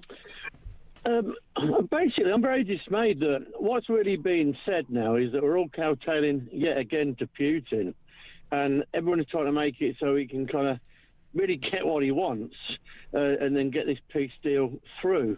Where in reality, I mean, it's been proved over the last 2 years that the Russians haven't got the ability to walk into Ukraine. Yeah. If they had that ability, they'd have done it. Yeah. Now, bearing in mind that since it all started, and we all watched it start, we all watched the forces build up for weeks and weeks and weeks, bearing in mind that the Ukrainians have had to almost train their army from that point forward to fight him, it's proven that he hasn't got the combat techniques or anything else to do what he likes to think he can, apart from threaten the world with nuclear missiles, which we all know that if that one goes off, the world's going to go up. We all know that. So I don't see how we can even be negotiating with Putin about this. He's a murderer. He's gone in. He's murdered. He's an awful human being. He is a murderous, dreadful dictator. But how does this war end? That's what I want to know, Sean. Well, in my view, the West should show its own strength. It should say to him, right, okay, we are now going to make Ukraine part of NATO, and I'd put our NATO forces in Ukraine, and everyone who doesn't agree with me will be saying, well, that'll just escalate the war. Well, it won't escalate it because, quite frankly, they can't even beat the Ukrainians. Well, it will escalate it because if Ukraine is part of NATO, then an attack on a NATO country is an attack on all of them, this Article 5 principle of NATO. So then you're basically into a world war, are you not, Sean? Well, no, it depends how it goes. I mean, don't get me wrong, I'm not being naive on this. Sure. We are at the moment going, again, the West is displaying weakness. They're now turning around and saying to Putin, well, we're going to try and give you a bit of what you want, then you can go back to Russia and tell them you won your war. That's what. If you take all the chaff away from it's a very good. I think that might be the best analysis of the negotiations I've heard so far, Sean. Actually, it's absolutely true, Peter. He wants Crimea because of Sevastopol. Sevastopol is where they got their navy. That's the only way in the Black Sea. He's never going to give that up without a shout. I agree with the parts of the people saying about have a vote if they want to go Russia or Ukraine. But we've got to be really careful at this point because what we're saying to now, a dictator who has murdered thousands of people for no reason at all, we're saying, OK, let's negotiate with you as if you're a reasonable man and ask you if you'll stop doing that. Well, if the West is going to face the East like that, then we've lost. Because in 5 years' time, once he's rearmed, he'll go straight back in. No one will do the same again. Very interesting perspective, Sean. Thank you for it. Appreciate that. Chris says Putin is looking for an exit door to move out to save face, and Trump is the man who will do this. It's all about saving face. Putin will not just retreat, as it will make him look bad. He is bad, but it's all about a diplomatic approach, and I feel this will happen very soon. Mike in York on this as well says, as a veteran, I hate the fact Putin mounted radiological and nerve agent gas attacks against this country and we didn't trigger Article 5. It's now too late. Instead, we chose to utilise the Ukrainians to fight the war against Russia for us while running down our own armed forces. It's too late for us to have any real effect, and Trump is right to stop the war by telling all of us painful home truths. I wouldn't fight for Ukraine because our armed forces are so under-resourced we'd lose, says Mike in York. Keith says, while it's true Ukraine has a right to determine what kind of peace it will accept, equally the US has a right to determine what extent it is prepared to finance the Ukraine's fight. Well, interestingly, on that actually, we remember Rachel Reeves in the budget recently, she said, well, you know, we're giving Ukraine £3 billion and we will do that, as she put it, for as long as is necessary. Well, the point I would say about that is to change the whole policy, the whole thing, to go back to where things were previously in regard to the winter fuel allowance for people in this country. It would cost something like 1.4 billion. Okay, that's not a lot of government spending. Sounds like a lot. You hear the word billion, think it's a lot. That's not a lot in comparison to what the government does. So less than half of what we give to Ukraine every year would mean that people don't die of the cold this winter and get their winter fuel allowance. I know some people, you know, perhaps don't need it, but some people absolutely do. So those are the kind of choices this government has made. What do you think of that? 0344 499 1000. I'm also really interested in the Chagos Islands because Steve in Bristol is on the line now. And just before we go to Steve, I just want to slightly explain a little bit, maybe you might not quite know what's going on. So the Chagos Islands are in the Indian Ocean. Mauritius wants to take them over. There are various people saying that they are, a colonial outpost, that we shouldn't have them and all the rest of it. There are Chagosians, people like Vanessa we were speaking to previously, who say, don't give up our islands. The Americans say that Diego Garcia, which is one of the islands, is very useful for defence. There are all sorts of national security implications. There are all sorts of diplomatic implications as well. But essentially what seems to be happening now is that £18 billion of our money, your money, is being given to Mauritius to take these islands off our hands, which appears to be against the wishes of the vast majority of the Chagosians, including Vanessa, who I spoke to a minute ago. I hope that illustrates things for you, because these things can be a little bit complicated, and I'm not saying I know everything about it, but those are the basic facts. And I know Steve in Bristol wants to have his say on this, and he's very welcome to, because he's given us a ring on 0344 499 1000. Steve, what are your thoughts on this? Good morning, Peter. I'd like to respond to the young lady from the Chagos Islands. Yeah, Vanessa. Yes, and she said that when Chagosians come to the UK, they're being left in abandonment. Now, Chagosians are British citizens. They get a British passport. Yeah. Can I ask, why is she surprised at that? Because the British in the UK have been abandoned. The winter fuel allowance has been abandoned. Everything else that the government has done to pay out China, India, Pakistan, all the aid money, and yet people who come on a boat, who we don't know who they are, criminals, rapists, murderers, they get a hotel, they get warm, they get fed, and yet the homeless get told to stay on the streets. British citizens are not even second-class citizens. We're fourth and fifth. And that is the way this government will continue to treat the British citizen until such times as they are ousted. The Labour Party is dead. It just refuses to lie down.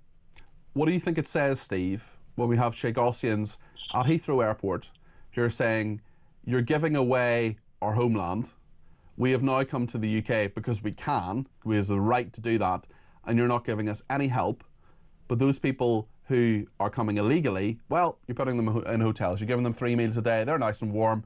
We're sitting in Heathrow Airport. Absolutely disgusting. I could tell you a story of a local authority house where the lady died opposite me, and within 3 weeks it had been completely refurbished, and a family had been moved in from overseas, refugees allegedly. And okay, they're a lovely family. When I asked them how long they'd been in the country, 2 months. Yeah. Now, my daughter was on the council list for 11 years. If you are a British citizen, you get diddly squat. Let me take a guess. Let me take a guess, Steve. I don't know you, Steve. I don't think we've spoken before, Steve. Have we? No, we haven't. Okay. Peter. All right. Let me just take a guess here, Steve. I'm going to guess, and tell me if I'm wrong, but I'm going to guess that you and your daughter are hardworking people who pay their taxes, who don't break the law, who do what you're meant to do, who do everything the state says, do this because you have to, because this is part of being a citizen. I'm going to guess, and tell me if I'm wrong, that you and your family are hardworking people who are the backbone of this country. Well, I can tell you, 33 years ago, I started a business. My house has been on the line more times than I care to imagine, and especially through COVID, I cashed in my pension to keep my business going and my 20 staff on the books. I no longer have a pension. I run a business with 20 people. I pay their taxes. I pay their insurance. I have remortgaged my house more times than I've got fingers so that I can keep my business going, especially during COVID. What have I got to show for it? Absolutely bugger all. What have my daughter got to show for it? Okay, 11 years down the line, she gets a local authority house. But she had to wait 11 years. Yeah. And I mean, there's so many people who don't get it, Steve. You get it because you've lived it.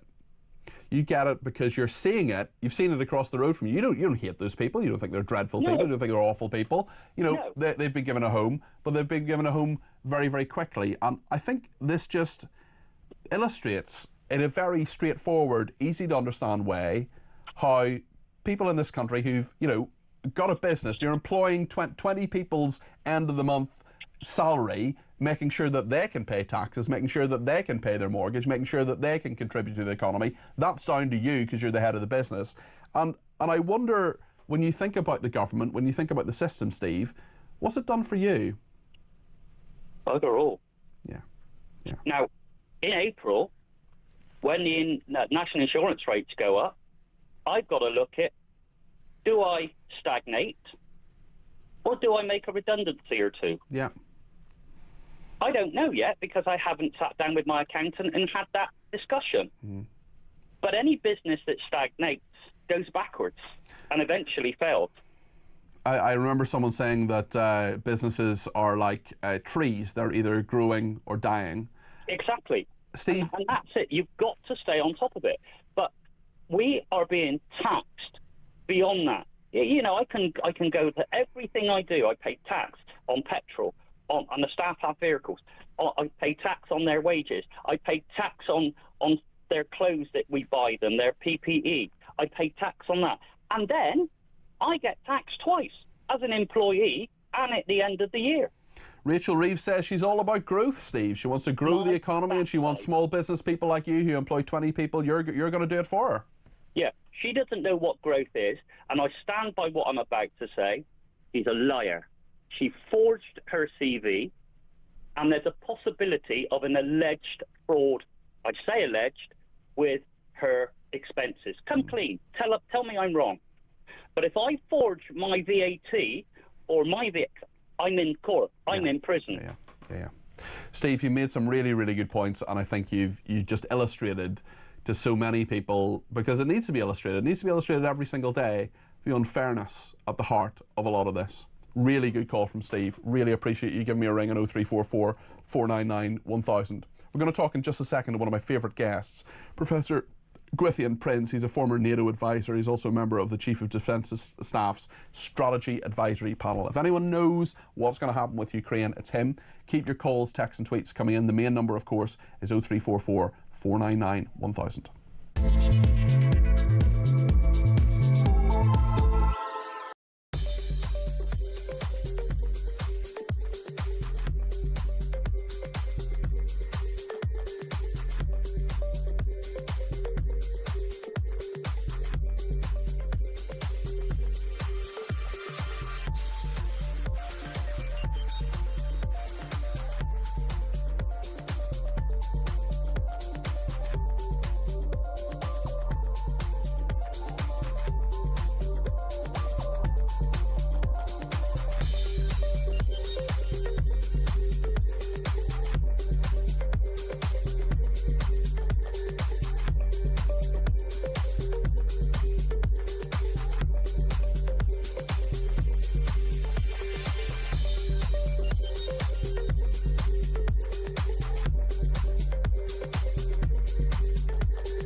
Across the UK, on DAB+, on YouTube, on your mobile, and on your side.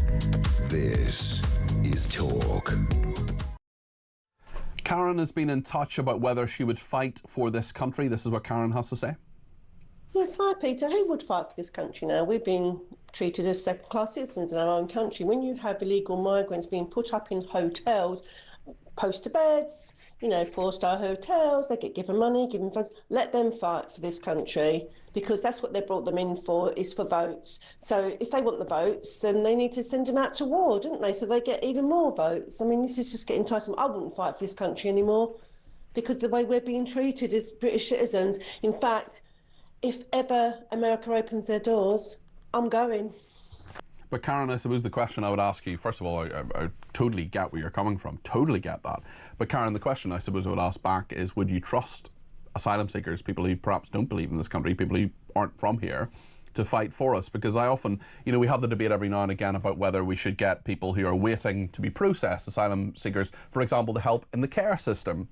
There are loads of vacancies in the care system, not least because, of course, they were, you know, the government stopped, had the vaccine mandates, which are absolutely shameful for care workers, saying they had to be vaccinated. But the point is, I suppose, is, you know, every time I say this, there are a load of people who say, I don't want unvetted asylum seeker looking after my granny, for example. So do you want them fighting for our country? That's another question, and I'm happy to have that debate. I'm happy to talk about it. 0344 499 1000. Josh has some views on this as well. Josh, you've slightly broken the rules. You've gone 8 seconds over a minute, but we're going to let you on. But I'd rather people just kept it short and sweet, if that's okay, so we can get as many voice notes in. But at 68 seconds, here's Josh. Good morning, Peter. I'm just leaving you a message regarding the question of would you fight for this country? I think it's a simple answer as of yeah. So I'm not particularly passionate as an Englishman. I'm actually part Ukrainian. World War II, that my great-grandma and granddad actually fled from Ukraine and then settled in Manchester. But I think that we need to have them people that are willing to fight, because if like literally the whole country said no, then Russia were just going to invade all the way over Europe and into England and into the UK. I think that we have to have them people that are actually willing to stand up to these people. I actually support Ukraine, and I go to Ukraine quite often to donate trucks, and I also drive over aid there. And I think if it really wasn't for them brave men and women fighting on the front lines, like Russia would already be in Europe. We have to have them people that have the tenacity, you know, to fight for everybody else. It's absolutely crucial.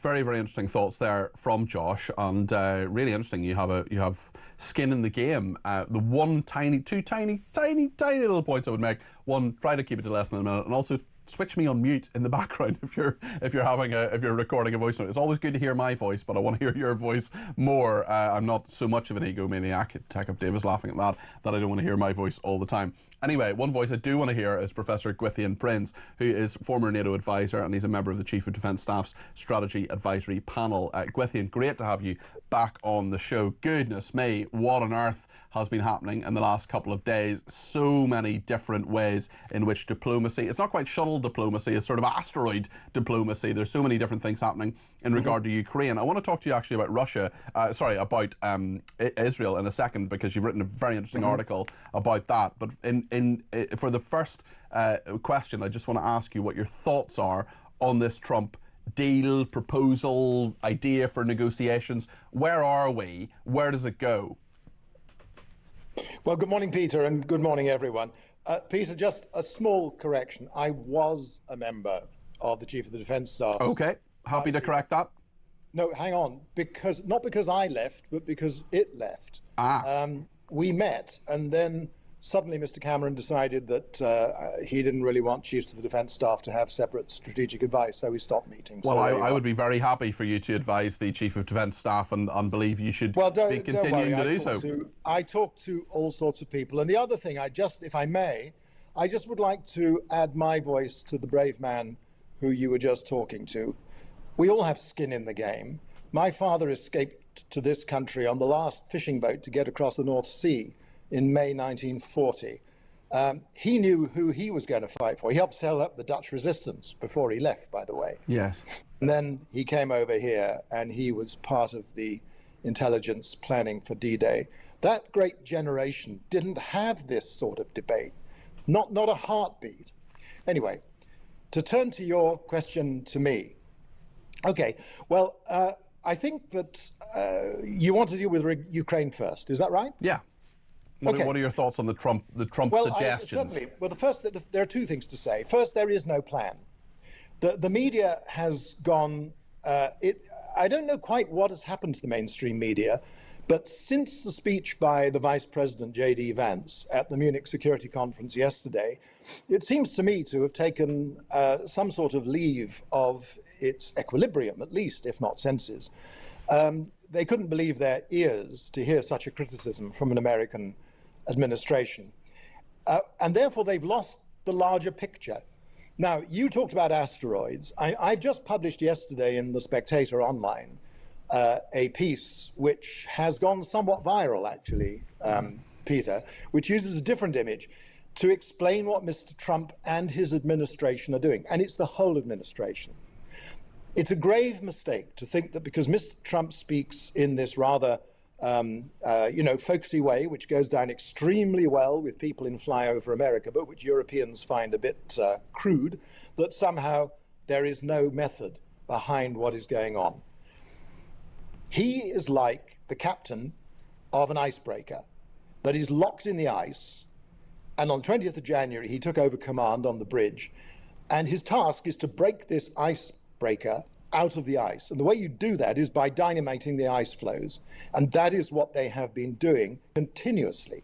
So issue after issue, whether it's tariffs, whether it's Gaza, now whether Ukraine, whether it's net zero, these are all linked dynamite charges, if you carry on with my analogy, and they are opening up open water for the captain of the USS United States to push into open water. So that is what is actually going on. Coming to Ukraine, Mr. Trump had a phone call. This was a typical Trump gambit, a high wire thing. It fits his personality. He's somewhat extravagant personality. He said things to Mr. Putin. Whether those things actually become reality, we do not yet know. But what we do know is what his record has been so far, Peter. Look back, for example, at tariffs. The entire mainstream media in Europe went completely berserk when he started talking about tariffs. And you will remember he threatened tariffs on Mexico and Canada. He carried this big, brutal stick. He held it over them. He made conditions. They immediately agreed to his conditions, and he took the stick away again. That's the way that he works. Now, in this particular case, you need to look at the Vance speech along with the statements about communications with Putin. And what is in Vance's speech, and I'm sorry I'm taking a little long to explain this, but it's Gwithian, I can listen to you all day. I haven't interrupted you at all. I love hearing what you're saying. Okay, well, if we've got a moment, I'll make sure that your viewers, are fully aware of what's going on. Sure. What Mr. Vance did, you may know in America, they have a thing called the 1-2. It comes from boxing, one blow from one side, another blow from the other. Yeah. And that is what's been going on here. So the Trump statements and the telephone call, that's one. And the Vance speech, and very importantly, the also on the record statements that Vance made about Ukraine when he was at the Munich Security Conference, that is number two. Now, what else did he say? He said, and this is very important, it was conditional, and both he and Trump have said it. If, all right, this is how the sentence begins, if there is a negotiated offer that is nice, which is one of Mr. Trump's favorite words, nice for Ukraine, then he's going to push for the diplomacy. But if Putin doesn't agree to the sort of arrangement which is agreeable to the Ukrainians, then the Ukrainians will be backed militarily and fully. And that, by the way, the evidence for that is hard evidence because the United States' position on providing arms for the Ukrainians hasn't changed. So it's now, I'll stop on this in a moment, then you can you can pick it up. But I want to also make the link. Remember, I started off with linked sticks of dynamite blowing up ice flows. Exactly the same conditional statements were made about Israel and Gaza. If all the hostages were not released by yesterday at 12 Eastern Standard Time, then Israel would be unleashed. And Mr. Trump has made a statement, I haven't seen it very much reported in the mainstream media, to say, I notice that all the hostages have not been released. So Israel is now unleashed. So this is very transactional, it's very Trump, and it is extremely powerful. And as Teddy Roosevelt, a very great American president, once said, the crucial thing in diplomacy and politics is to talk softly. Well, Mr. Trump doesn't talk that softly, and carry a big stick. Yes. I remember that line, and Gwithian, you've illustrated this brilliantly in regard to Trump's policy. I could just sit and listen to you all day and say nothing. In fact, I'd very happily have you on between now and 1 o'clock just simply to listen to what you're saying. On the specific point of the Middle East, what, if anything, happens next from Trump's perspective? And is he actually being pulled perhaps in too many different directions as the ice is being broken around the icebreaker? Right, I don't think so at all. I think what Trump has done in the Middle East is actually quite clear. He has... Should say, sorry to interrupt you, Gwithian, but should say actually just at this exact moment, Marco Rubio and Benjamin Netanyahu are holding a press conference in Jerusalem. And if there are any lines out of that that are germane, we will, of course, bring them to you. Apologies to introduce you, to interrupt you, Gwithian. Right, because you now make the point I was about to make. Please remember who was the first prime minister in the entire world who met Trump in the Oval Office. It was Benjamin Netanyahu. And that was no accident, because you remember the announcement, which everybody said was jaw-dropping, about, look, Gaza is a demolition site. The Arabs who are living there at the moment need to move out. We'll clear it up. We'll make it a nice place. Now, what... And the Arab world, predictably, went wild. But here's the ice floe that was blown up. What Trump has now done is to make it possible for people to return to the actual facts about who owns what in the Middle East. Now, Israel, as a country, is a country from the river to the sea. I use the phrase that the anti-Israeli mob in London You're using that deliberately to illustrate the point. They have appropriated a slogan which actually belongs to the Israelis. And Israel is from the country to the sea for three reasons, very old-fashioned reasons about how states have their legitimacy. One is by historical heritage.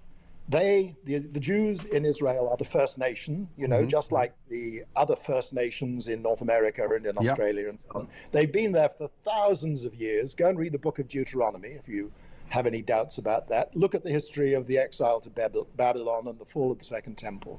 They haven't lived there all the time because they've sometimes been in exile, but they've never lost their ownership of their land. Secondly, on the 24th of July, 1922, after the San Remo Conference, at the end of the First World War, the British were given a mandate to manage that central part of the Middle East. And the mandate divided the land 3/4 to the east of the River Jordan for the Arabs, and 1/4 under the Balfour Declaration terms, it's Article 25 of the British mandate, to the west of the River Jordan, between the river and the sea, for the creation or the recreation of the historic state of Israel. That was the mandate of 1922, and what Trump has actually done is to return the terms of discussion. I think people haven't yet understood fully this, but I'm trying to push this forward. Sure. People haven't fully understood, but that is what he has done, and that is what he means. So it means that the Arabs who should, if the British had done their job in the 1920s, and I'm sorry to say that we didn't, if the Arabs who had been living on Jewish land in the 1920s and there were only hundreds of thousands at that time, had been moved into the 3/4 of the surface area of the mandate area to the east of the River Jordan, we wouldn't be having the problems we have today. Okay. Gwithian, they're going to be moved now. Sure. Well, we'll see what happens, certainly, and we will, of course, keep up to date with everything that's going on. Netanyahu and Marco Rubio are having a press conference at the moment. Netanyahu says Trump is the greatest friend of Israel. Rubio says the talks are very productive. We'll keep you up to date with all of that, and we'll get your views after the break, having heard from Professor Gwithian Prince, our former NATO advisor. Stay with us here on Talk.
What this will do, if these find in favour of Upton, is they will now put into law a biological mistruth. A fact that everybody knows is not true. Because that's why this trans debate is so important. Because everyone always says, why are you only bothered? It's only like 2% of the population or whatever. The reason is you're asking me to lie and you're putting that in the law. Yeah. That is what you're asking people to do. Yeah, and it is really dangerous. Once you start that and you go down that path, it is impossible to turn back around because you can just define as anything.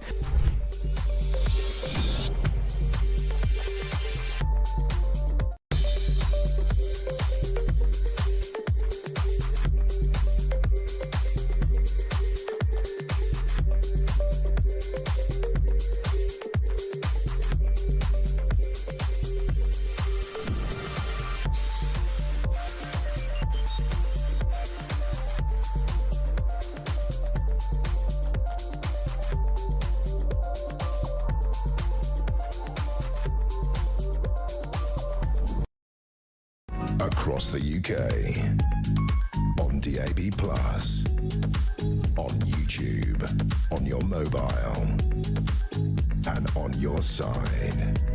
This is Talk. Claire is in the world and has given us a shout about the Chagos Islands. This is what she said on a voice note. Morning, Peter. The Chagos Islands debacle just shows the government's absolute contempt for the Chagosians, and I can't believe that they want to stay British.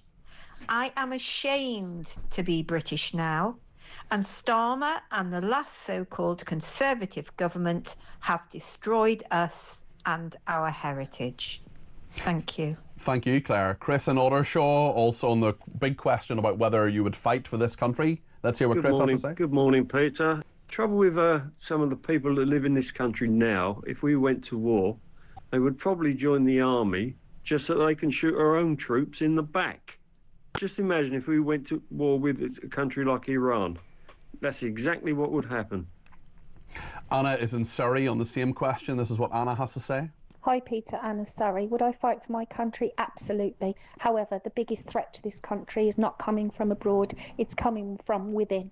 The government, the biggest threat to the indigenous white British population, and after the government, the biggest threat are the invaders, the Islamics. I'm sorry if you don't like my words, but it's the truth. We all know it. Doesn't mean every immigrant is, but I think the majority of the newcomers are the biggest danger to us currently. Anyone that disagrees, I'm welcome to debate it. Thank you. Anna, I'd love to debate it with you. I'd love you to give me a ring and we could have a chat about it, because I do disagree with some of what you said. 0344 499 1000. I should say that Marco Rubio is still talking. The US Secretary of State says that his talks with Netanyahu have been very productive. He also says Hamas must be eliminated, which is something I can certainly get on board with. Thank you to this person who says, are we ready to fight as a country? What country? Successive governments have sorted policies for our own demise. We've been victims of stabbings, bombings and silence by the government for speaking out. If they want to send the immigrants to fight in Ukraine first. Emma says perhaps the white working classes, otherwise known as cannon fodder, should check their white privilege and let everyone else go first, or instead are they going to expect all those nasty right-wingers to suddenly jump to the defence of this country? At this point, I'd rather be a Russian state than an Islamic one. Dan in Kent, all due respect to Mr Cartledge, that's James Cartledge, who is the Shadow Defence Secretary, you seem to have forgotten the simple fact that Russia are already occupying half of Ukraine.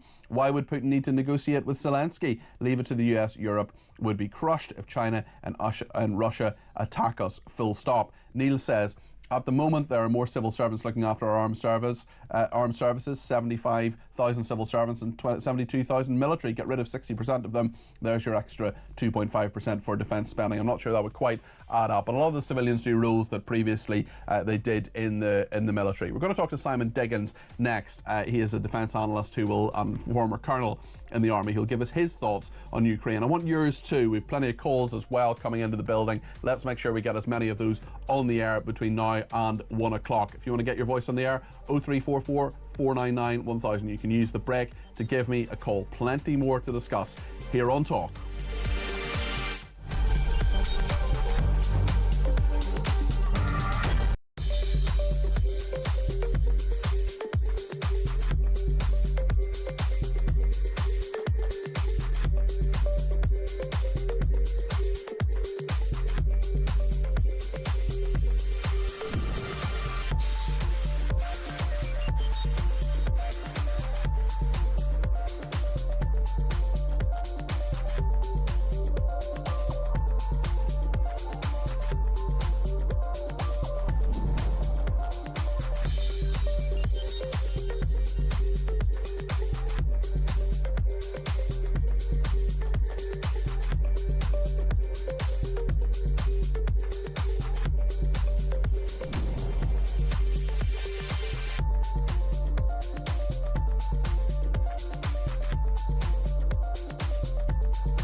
across the UK, on DAB+, on YouTube, on your mobile, and on your side. This is Talk.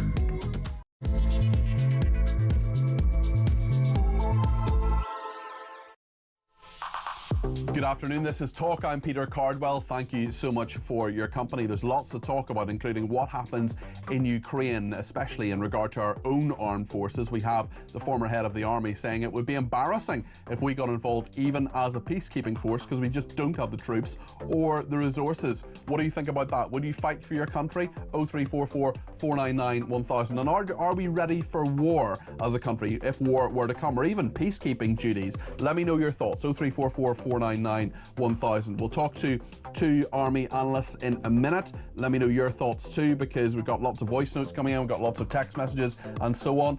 As I say, I've given you the number. You can also text me 87222 with the word talk in your text. You can tweet me at talkTV, follow me at Peter Cardwell, or you can send me a voice note or a WhatsApp text message, or give me a phone call on 0344 499 1000. Plenty to talk about between now and 1 o'clock. Let's get as many of your voices on the air too, here on Talk. Well, let's just play a little voice note now. This is from Nick in regarding Josh's voice note. So we played that a little bit earlier. Josh was talking about actually delivering aid to Ukraine, and this is what Nick had to say about that. Morning, Peter. It's Nick Moore from Loughborough. Your previous contributor left a voice message, a chap called Josh, part Ukrainian, suggested that the good people of Ukraine fighting the Russian onslaught had prevented the invasion of Europe by Russia. Well, frankly, I think this is for the birds.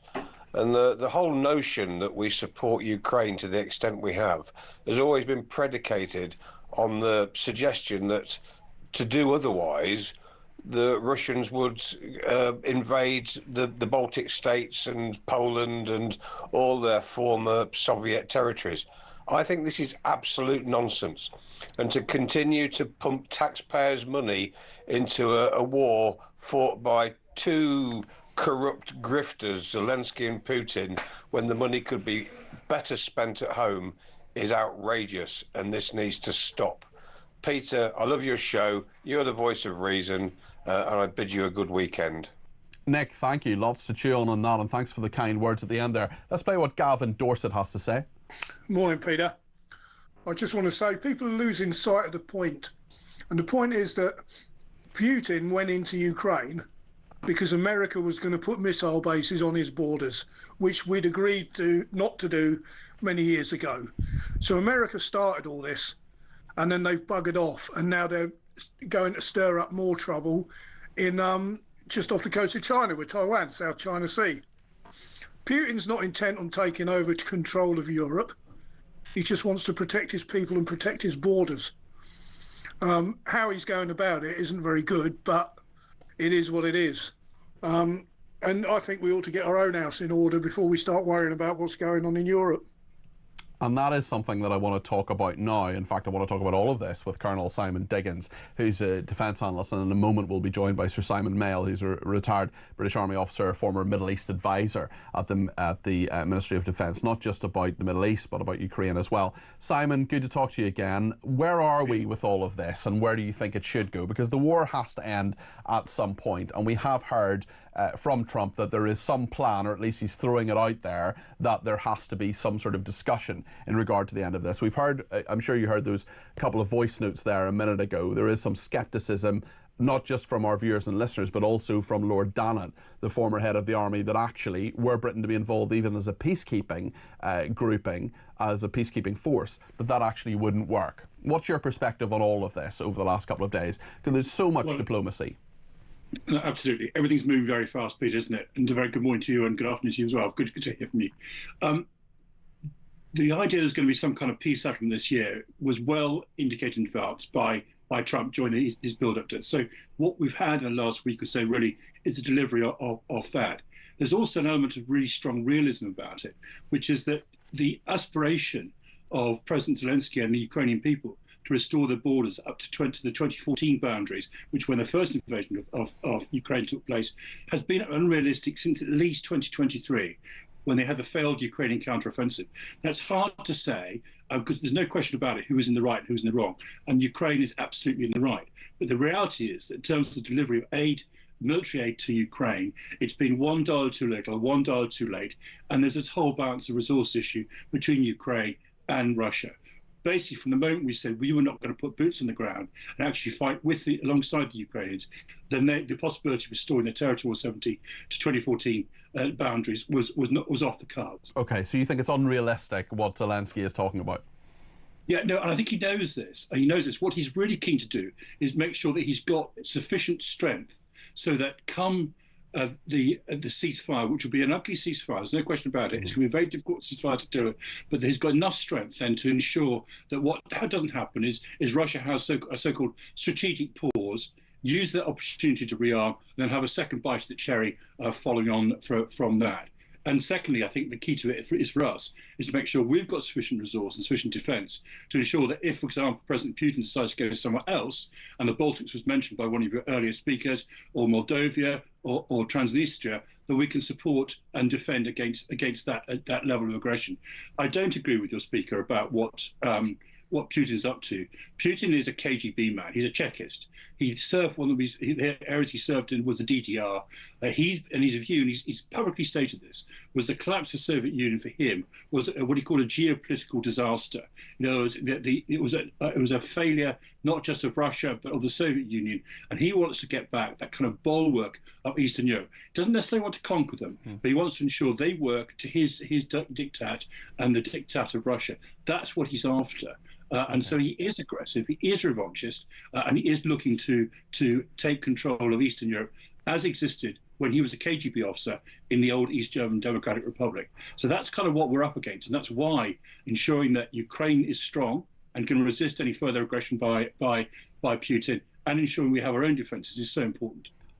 We don't really know even what's on the table here in regard to these discussions from Trump. We don't even know necessarily if they will absolutely be held, for example, in Saudi Arabia. We're at a very, very early stage. But what should the opening salvo be, do you think? You've talked about Donbass, you've talked about the areas that are not going to be, that are unrealistic to get back to Ukraine with the 2014 borders, for example. How should Trump and indeed Zelensky go into those negotiations with Putin, given everything you've just said, Simon? Well, the first thing is absolutely that Ukraine exists as a sovereign, independent country, and that effectively is what the defence in 2022 gave the world, a clear understanding that it was not just a kind of satrapy, a sort of auxiliary of Russia, like, for example, Belarus is, but as an independent sovereign country, and that must be clear. The issue of the territories that have been taken over is more problematic, but there are examples from history, and I'll give you one example from the end of the Second World War, where the eastern provinces of what have been the Third Reich, so Zaporizhzhia and Silesia and places like that, were marked on German maps under Polish administration. So there was a kind of understanding, there was a kind of de facto situation, which was the Polish border had moved 300 kilometers to the west, but the de jure situation, which was whether the territories were under administration, was maintained for a number of years. And I suspect that's sort of where the deal will be. So Ukraine doesn't have to sort of accept in principle they've lost those territories, but there's a sort of de facto ceasefire, and that's what's there. But the independent sovereignty of Ukraine is key to it, and that must be maintained by a strong defence, and we've got to be part of that defence. Just finally, Simon, I wonder if you could give me your perspective on the state of the armed forces here in the UK, particularly given the comments of Lord Dannatt today. And I mean, this isn't new really in regard to so many senior figures in the military, past and present, saying that actually it needs the amount of money that the country makes, GDP, we need to increase that amount for our armed services. Do you agree? I presume you agree with that, but I wonder what level you think it should be. I mean, Trump's talking about 5% for NATO countries. America doesn't do that currently. It might, we don't know. But we're talking about colossal amounts of money, especially when people are saying, certainly, that both boots on the ground and the senior people are saying that the armed forces just don't have the resources that they need. I fear that's right, and we've discussed a number of times, Peter, the kind of the state of it. We've still got superb men and women, and some of the bits of equipment we've got are world class. But there is, as Lenin said, and it is Lenin, he said quantity has a quality of its own, and that's what we're missing. We're missing that resource. We're missing that resilience that comes from having depth and numbers underneath it. What we also need, and it's absolutely critical, is a defence procurement system that actually delivers the numbers. And here, actually, I will just quote some figures to you in dollars terms. The total Russian expenditure on arms every year is about $145 billion. Now, they've increased it recently, but let's call it 145. We spend about $80 billion. But look what we get for our $80 billion versus what they get for their 145 billion. And that's the critical thing. And that's down to the procurement and defence system. Ours is broken. It's not just our armed forces broken, but our defence procurement system is broken, and we're not getting good value for money. And that's something which we really need to sort out. We can't just ask the public to say we want more money, more money, more money, and we don't fix a system that does not deliver in terms of weapons, equipment, and well-equipped personnel. Otherwise, that's dishonest. We can't have that. Simon, thank you. That's Colonel Simon Diggins. He's a defence analyst, former senior military figure himself. And we'll talk now to Sir Simon Mail, who is a retired British Army officer and former Middle East advisor at the MOD. But Simon, thank you for joining us on the phone. But also, I do want to talk to you about the Middle East in a second, but I wonder what your reaction is to all this rapidly developing situation in regard to Ukraine, what you think should happen and what is realistic. Yeah, well, I was interested to hear Simon. He's an old military chum of mine, so nice to hear him. Pine, I agree with almost all he said there. I used to say to my American colleagues when we were in the Middle East, if you want to understand the problem, you've got to get yourself a bigger map.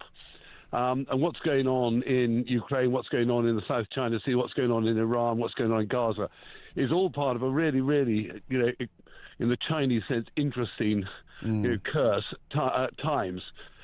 Some of it, of course, has been existing with Putin's invasion of Ukraine, some of it with the ambitions of China, some of it with the restructuring of the Middle East as a result of the 7th of October.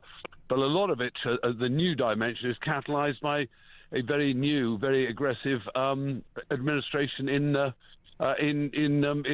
Washington at the moment. And I think, as far as Ukraine is, I'm assuming that great cry of Donald Trump likes to think he's the master of the deal. I can't believe he sort of sold the ranch before he's even started talking about what he's going to get back.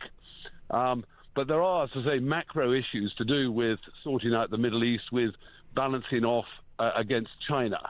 I hope Trump is as clever, and he's got clever people around him, as he purports to be, because the connectivity is really important to understand, because what happens in Ukraine will affect everything, really. The European Union, NATO, of course, America's position in the war, clearly what Russia thinks it might do next, clearly what it might encourage or deter China from doing, and clearly what the connectivity back to the Middle East.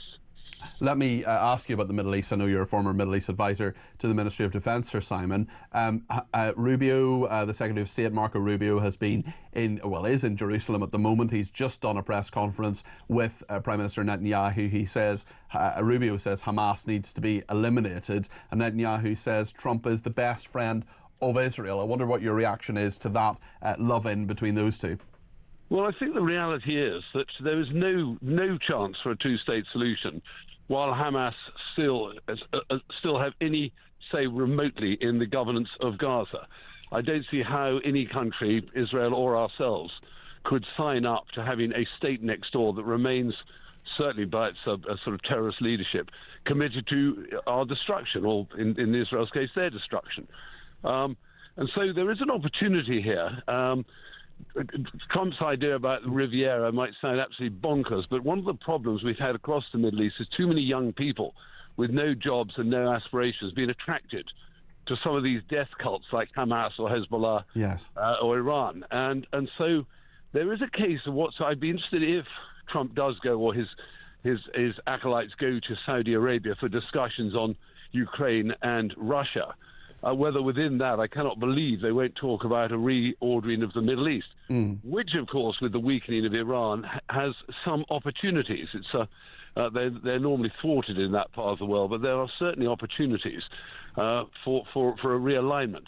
But, of course, half the problem is there's a conflation always between Hamas a sort of terrorist organisation, genuinely genocidal, and of course the very human, very tragic situation of the people in Gaza, and not to ignore what's happening in the West Bank. Absolutely. Sir Simon, thank you very much indeed. That's Sir Simon Mail there, who's a retired British Army officer, former Middle East advisor at the Ministry of Defence. He knows of what he speaks. Carl in Derbyshire has been in touch and says the people of the Falkland Islands have the right to vote to remain part of the overseas territories a few times. Why can't the Chagosian people also have this right? It's a very, very good point. Chris says, listening to James Cartledge earlier, the Shadow Defence Secretary, it makes me so angry. 14 years they were in power. For 14 years they could have built or up our armed forces, but gave all our tanks and weapons to Ukraine. Also, I've seen many young Ukrainian men in this country, so why are they not in their own country fighting? Sorry, but more lies from the Tories. Reform all the way. Michael says, it's amazing how every Tory from the last dreadful government comes on your channel to tell us how brilliant they were personally. Until they can be honest, they will never be able to move forward. Another person says, I have 2 grandsons in the Navy. They're always at home due to ships being out of action due to mechanical issues or not needed to be on the base. Adrian says, for James Cartledge, the Shadow Defence Secretary, to say that Kemi Badenoch is holding the government to account demonstrates they have no clue what the people of this country think. Sue's been in touch on WhatsApp messages to say, I'm ready for war with this country, and the millions of people who have invaded us don't hold our beliefs and are against our culture. Let's have a non-violent civil war. Mike in York says, even as a veteran, I wouldn't now fight for this country. I'd be too concerned about being arrested 20 years later. Peter, another Peter says, of course I would fight for the defence of this country, but we are not being threatened by Russia. They are 5,000 kilometres away. It is us who are threatening their borders. Until this simple fact is acknowledged, we will get nowhere. And final one before the break on defence spending. Amanda says, Rachel Reeves will be forced to rethink the defence budget by Keir Starmer or consider her position. I think you're probably right, although I don't think Rachel Reeves is going anywhere. I think that if you go around sacking your Chancellor, which is what many people think should happen to Rachel Reeves, well, actually, that's about the closest person you can get to what else the Prime Minister, as Liz Truss found out. Stay with us here on Talk.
Smashing the gangs won't solve the migrant crisis. What you have to do is stop the migrants. If you smash every gang out there right now, tomorrow there will be new ones. Supply and demand. You've got to stop the demand. The demand comes from the migrants, right? And this government has no plans whatsoever to stop the migrants. This is a disaster, isn't it?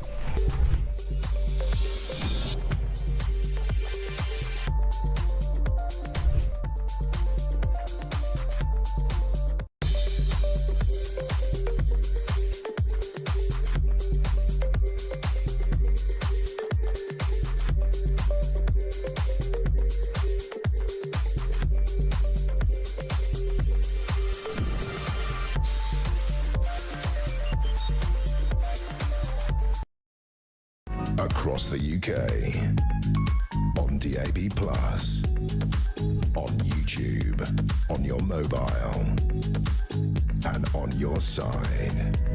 This is Talk.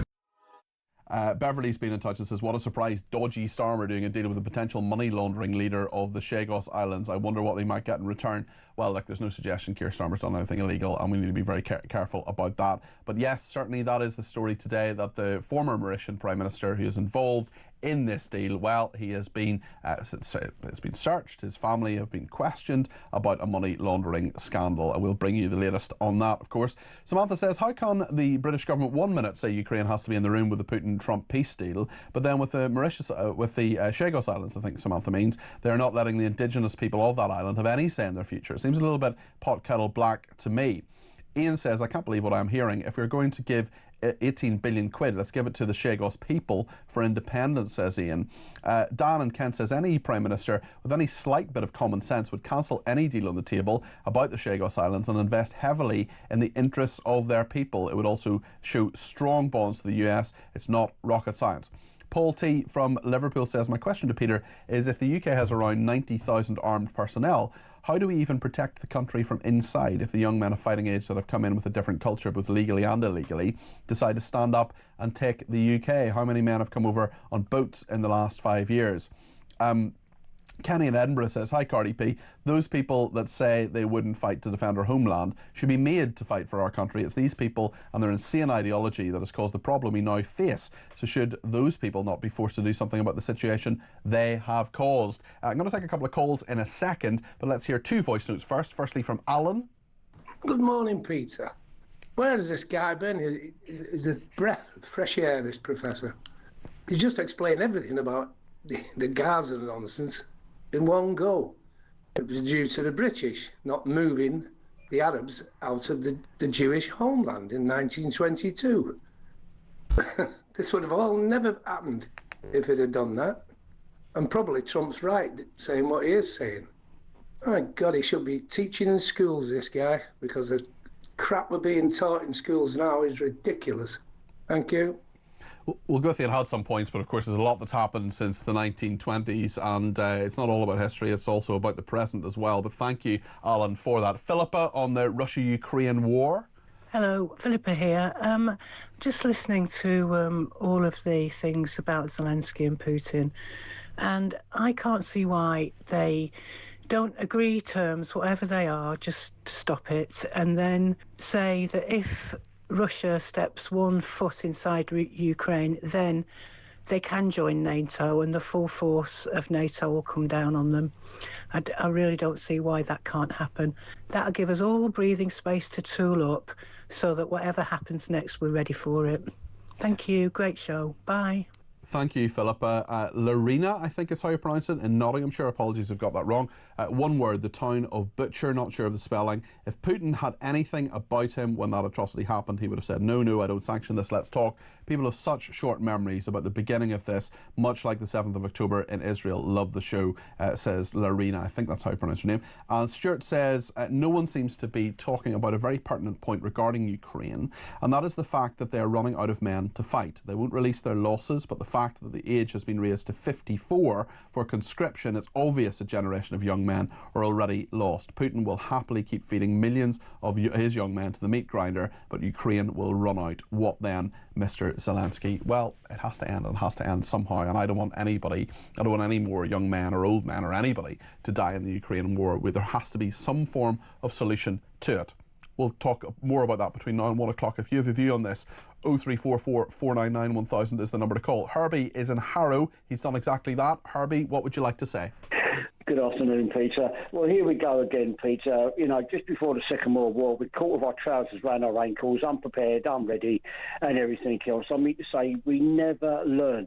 Peter, the amount of money we're giving away to foreign countries, they will never come and help us. That money should be spent over here to look after our nation, defend our country, and give us the security we need. We don't need to send it overseas. They won't come and help us if war was declared on us. Don't be silly. Well, what would you say, Herbie, what would you say to a lot of politicians, a lot of frontline politicians who say that we actually have to help Ukraine to the tune of 3 billion quid a year because actually, or really sort of echoing, I suppose, what JFK said about the Berlin Wall. You know, all of the world is at stake, really, in Ukraine, is the view of many leading politicians. Well, unfortunately, Peter, we're in a situation where I don't know if there's any winners on this particular one other than Putin, because he invaded a sovereign country, which is illegal, and I'm afraid he's trying to see how far we're prepared to go. I think he's testing our security and our willingness to defend another nation. I really don't know. I don't know what's going through that man's mind other than rubbish. You know, it's ridiculous. You know, it's crazy. Peter, we're at the stage where World War III is literally around the corner if we're not careful. Well, I certainly hope not, Herbie. But you make. I hope not. Yeah. I hope not, Peter. But the world's so unrestful at the moment. It's just unbelievable. I've never seen so many crises day in and day out. I know exactly what you mean, Herbie, and you make some really good points. Thanks for your call, Robert's in Nottingham. What would you like to say, Robert? You're very welcome. Good afternoon, Peter. Thanks for having me on. Hi there. Yeah, I think serious consideration should be given to the UK becoming a neutral country. We don't have an empire anymore. There are threats on mainland Britain. You know, cyber warfare, I think, is one of the biggest things we need to, deal with. Mm-hmm. We shouldn't have any involvement with external wars at all. We should bring our forces back to UK mainland, protecting our citizens and protecting our borders. And you know, the idea of putting up defence spending to 3.5%-5% is completely with the birds, isn't it? I mean, we're going to have to put tax up to do that. We're going to have to cut down on things like the National Health Service. It's just never going to happen. I think that's a fair point, actually. I do think defence spending probably will go up, but you only get money from 4 different places. You either borrow it, you tax it and raise it that way. You take it from other pots, which is what you've just talked about there, Robert, and there are some things that are more vulnerable than others. Like, for example, local council spending is something they always take money from, and that affects all of us in different ways. Or you can get growth, which is something that this government wants to do. But I think you make some really good points there, Robert. I just wonder what you think should happen now, and how we should deal with our armed forces. I honestly, it's a bit like getting lost in Dublin and asking somebody, for directions. I wouldn't start from here. I wouldn't start from here, And I think we are where we are now. We're in a bad place, aren't we? For all sorts of reasons. Yeah. But my view is let's have all the forces on mainland Britain protect. There are threats here which we need to deal with. Okay. Internal threats. But who's going to invade Britain? Is an unfriendly power going to come and invade Britain? At Dover and so on. I just can't see that happening. And I just. But of course, if we're part of NATO, as was invoked on 9/11, that Article 5, if any NATO country gets invaded, well, then we need to go to their aid. Perhaps we should pull out. I mean, at the end of the day, I can see the USA pulling out of NATO completely within 5 years. I don't think it's out of the question under a Trump administration. That's a really interesting point, Robert. Thank you for them. Claire's been in touch and says the Chagos Islands debacle just shows the government's absolute contempt for the Chagosians. I can't believe that they want to stay British. I am ashamed to be British now, and Starmer at the last so-called Conservative government and the last so-called Conservative government have destroyed us and our heritage, says Claire. Dave in West Wales. My understanding is the Chagos Islands have never belonged to Mauritius and are something like 1,000 miles away. That is correct, Dave. Giving these islands to Mauritius is just as chest-thumping by David Lammy and virtue signalling from Labour. Mark says, what next? Will we be giving the Falkland Islands to Argentina and billions of pounds? Ian says, Ian from Newport here, I think the security at the migrant hotels is the wrong way round. As these men are not yet here legally, the security should be keeping them in the hotels, grounds, and contained, not allowing them to wander around the towns harassing the locals and committing crimes. Well, not all of them are harassing the locals and committing crimes. Many of them are well behaved. Stu says the reason nobody will fight is because the majority of fighting age men are legal and illegal immigrants who are only here for the benefits. The bulldog spirit has sadly gone. Carl and Tamworth. Peter, I'm from a military family. My dad, aunt and uncles have all served. I was in the police for 25 years. I would not fight for this country now. It's not our country. Let the illegals fight for it. They own it now. Let them fight for it. Let the woke morons fight for it. It's finished, says Carl in Tamworth. One more. Ben says, hi Peter, Professor Gwithian Prince speaks sense and says it so well. And Leslie, actually, one more, bonus one, says, Peter, what happened to those who throw their documents overboard? Are they given new identities? And how can they be deported? Well, that's for the system to work out, isn't it? And they know that if they throw those documents overboard, they're far more likely to get asylum because they can tell whatever story they want, whether it's true or not.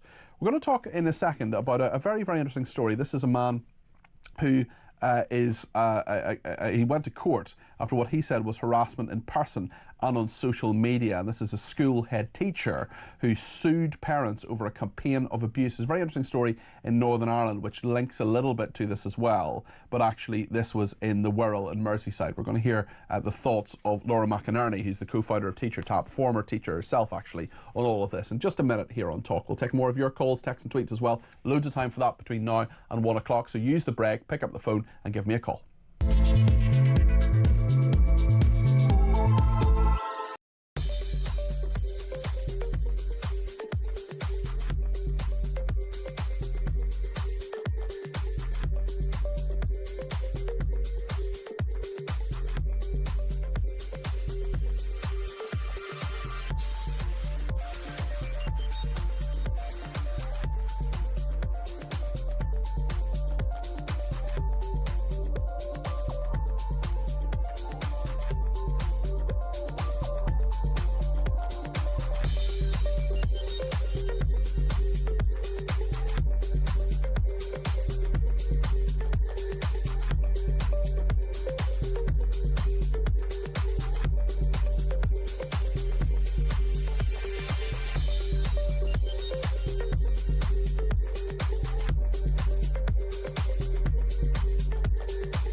Across the UK, on DAB+, on YouTube, on your mobile, and on your side.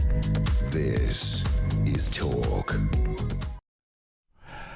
Marco Rubio, the Secretary of State for the United States, their Foreign Secretary, essentially, has been at a press conference with Benjamin Netanyahu in the last sort of half an hour, 45 minutes or so. Rubio said Hamas needs to be eliminated. Totally agree with him on that. And Netanyahu says Trump is our best friend of Israel. Let's just play a little bit of what happened at this press conference in Jerusalem a little bit earlier on today. Hamas cannot continue as a military or government force. And frankly, as long as it stands as a force that can govern or as a force that can administer or as a force that can threaten by use of violence, peace becomes impossible. They must be eliminated. They must be eradicated. That's Marco Rubio there, obviously the US Secretary of State, and of course we'll bring you right up to date. Tomorrow is actually 500 days since the 7th of October atrocities, those dreadful Hamas terrorist attacks, people murdered, raped, burned, taken as hostages, and we know that somewhere in the region of 60 hostages are still being held. Some, of course, have been released, 3 of them yesterday, back to their families, but it's a fragile peace. We'll take a look at that tomorrow on Drive between 4 and 7. I'm presenting Drive all this week between 4 and 7 in for Jeremy Kyle. Thank you to Alexis in Stratford, who says, will the Indigenous Brits be given protection, First Nation status, says Alexis. Liz says, why would anybody fight for this country if the consequences of actually killing the enemy would result in our treacherous judges charging them with murder? Great show, says Liz. Scott and Surrey, morning Peter. afternoon now, of course, but he sent this 28 minutes ago.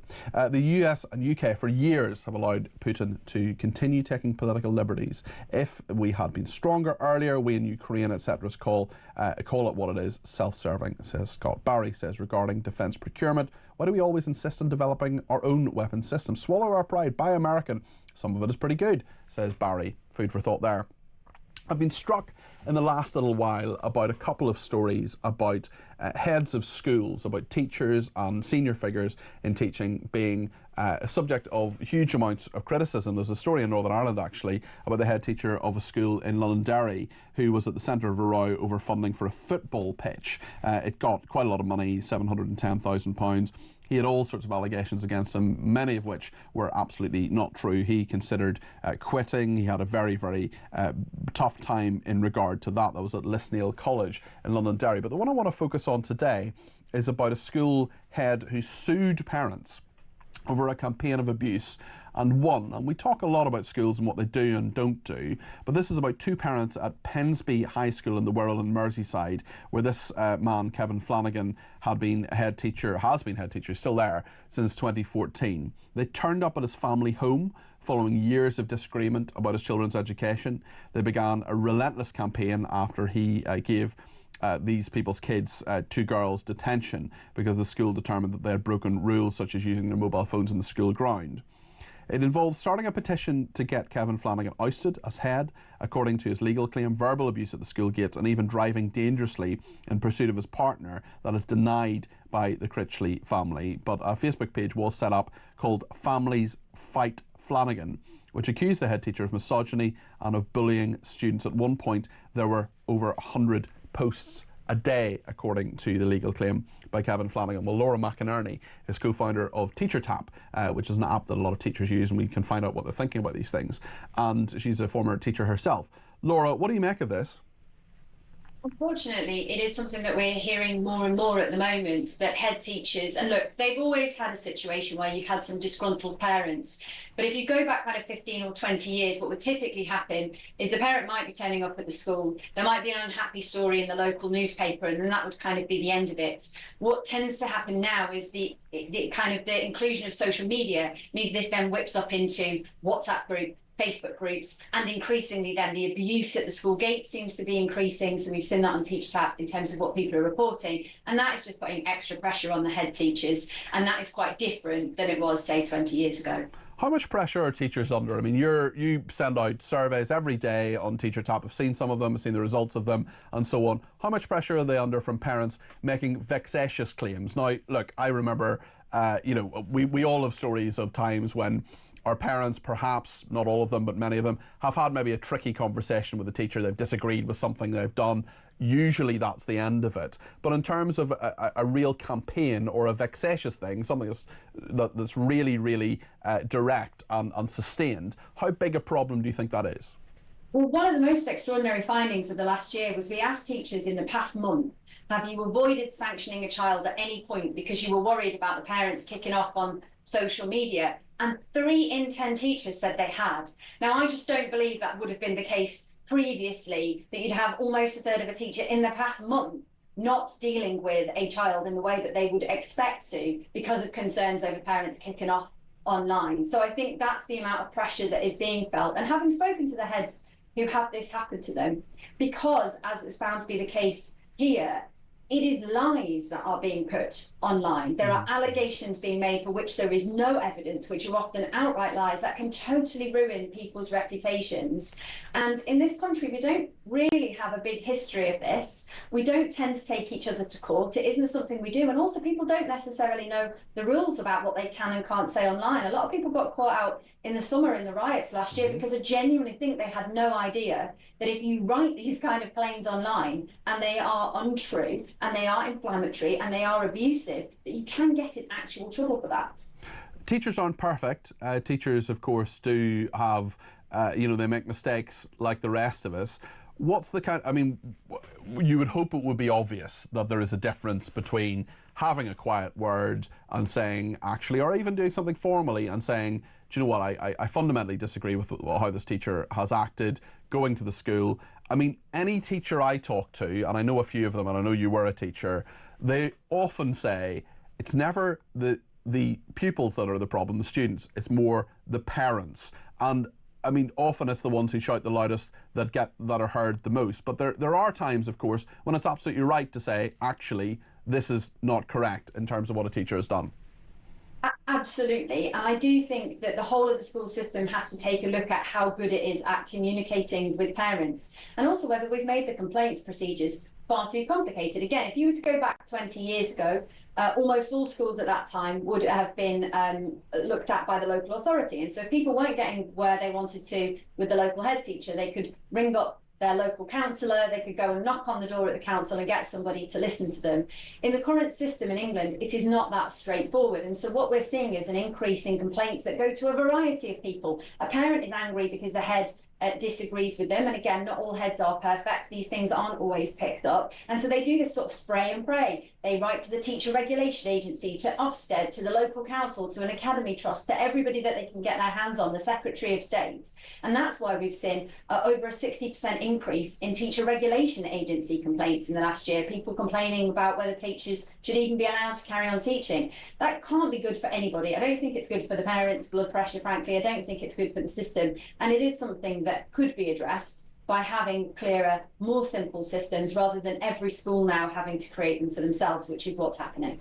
There's an awful lot of people leaving teaching, especially in England. I know the problem is bad in other parts of the United Kingdom as well, but there are a lot of teachers who don't stay the course. We're training them, often at great expense, and their time and money is often spent with that as well, of course, you know, leaving university with a huge amount of debt, going into teaching and only lasting a short period of time. Just paint a picture for us, especially in regard to what people on Teacher Tap are saying about how difficult it is to be a teacher today. I think one of the challenges always has been, and increasingly so, is behaviour in the classrooms. That tends to be the first thing. The second aspect of it is workload. Lots of people won't have sympathy of that because lots and lots of jobs are very difficult. But there are... Plus they get a quarter of the year off. Yeah, well, and there is also, yes, there are 13 weeks of non-term time. So I think teachers will always be a little bit sort of bothered if they feel that you call them holidays, because they are often working, especially on weekends as well. But they do get more time out of school than in other jobs. So there's the workload aspect of it. Once you get to leadership, that's where the bit about the parents starts to kick in. And actually, we generally have had enough head teachers, and we'll have to see how it goes over the next few years. But what you don't want is when someone has spent 20 years to get to be a head teacher, they then leave very quickly, and that is what we are seeing. We have one of the quickest turnovers across Europe, I believe, in terms of how soon our head teachers leave, and one of the pressures is managing parents, which they are expected to do at much higher levels than in other parts of the world, where there might be administrators, again, local people who come in at the complaint stage and help with that. And we need that experience in our schools. If you want your child to go to a school which is well run, which is going to ensure that they get their reading, their writing, their maths, then more experienced, very strong leaders is good. But as we said before, it is about ensuring as well that you do have a process for being able to complain. I wouldn't want to tell people that they can't do that. Laura, thank you. Laura McInerney there, co-founder of Teacher Tap. She is a former teacher herself, also former editor of Schools Week, which is a sort of industry paper as well. We're going to make sure that we get as many people on air between now and 1 o'clock with calls. If you want to add your voice to it, give me a call or drop me a voice note on 0344 499 1000. You can send me a text or a WhatsApp text message as well. We'll get as many opinions represented between now and 1 o'clock. We'll be back in just a second.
Are you satisfied that the government is going to look into this and actually do something as opposed to just do an inquiry which results in not much change of anything at all? I think the key thing is we heard the word that's been used a lot by the government recently to come into power, certainly of public inquiry, but the difference is that this is a statutory one, so it's judge-led. And statutory is the word we wanted and needed to hear, because that means that those organisations and individuals particularly have to take the stand.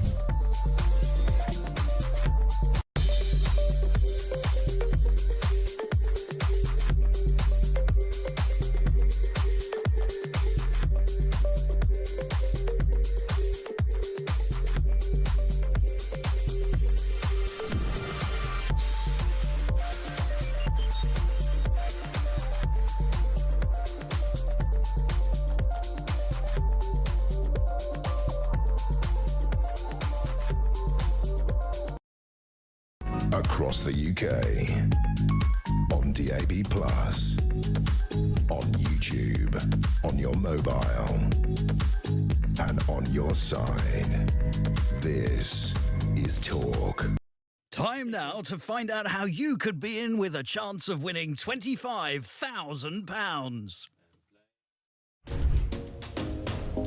It's competition time, and we're giving you a chance to win a whopping £25,000. So what do you need to do to get involved? All you have to do is text the word prize to 83338, or you can enter by post. It's as simple as that. Once again, to get involved, just text the word prize to 83338, or you can enter by post. 18 plus, UK excluding NI. Enter by SMS for £2 plus one standard network charge by 11 p.m. on March the 3rd, 2025. Or send your name, email and contact number to £25,000 cash competition, PO Box 3190, Colchester CO2 8GP, to arrive by 5 p.m. on March the 6th, 2025. This is a news broadcasting network promotion. Full terms and conditions at talksport.com. We heard earlier from Marco Rubio, the US Secretary of State, their version of a foreign secretary. There was a press conference in Jerusalem, him alongside the Prime Minister of Israel, Benjamin Netanyahu. Let's remind ourselves what Benjamin Netanyahu has said at that press conference, within the last hour really, in Jerusalem. It's great to welcome you in Jerusalem as Secretary of State of the United States. I have to say that this visit comes in the wake of a historic visit to Washington. I've said, and I'm going to repeat it again, because it's so true.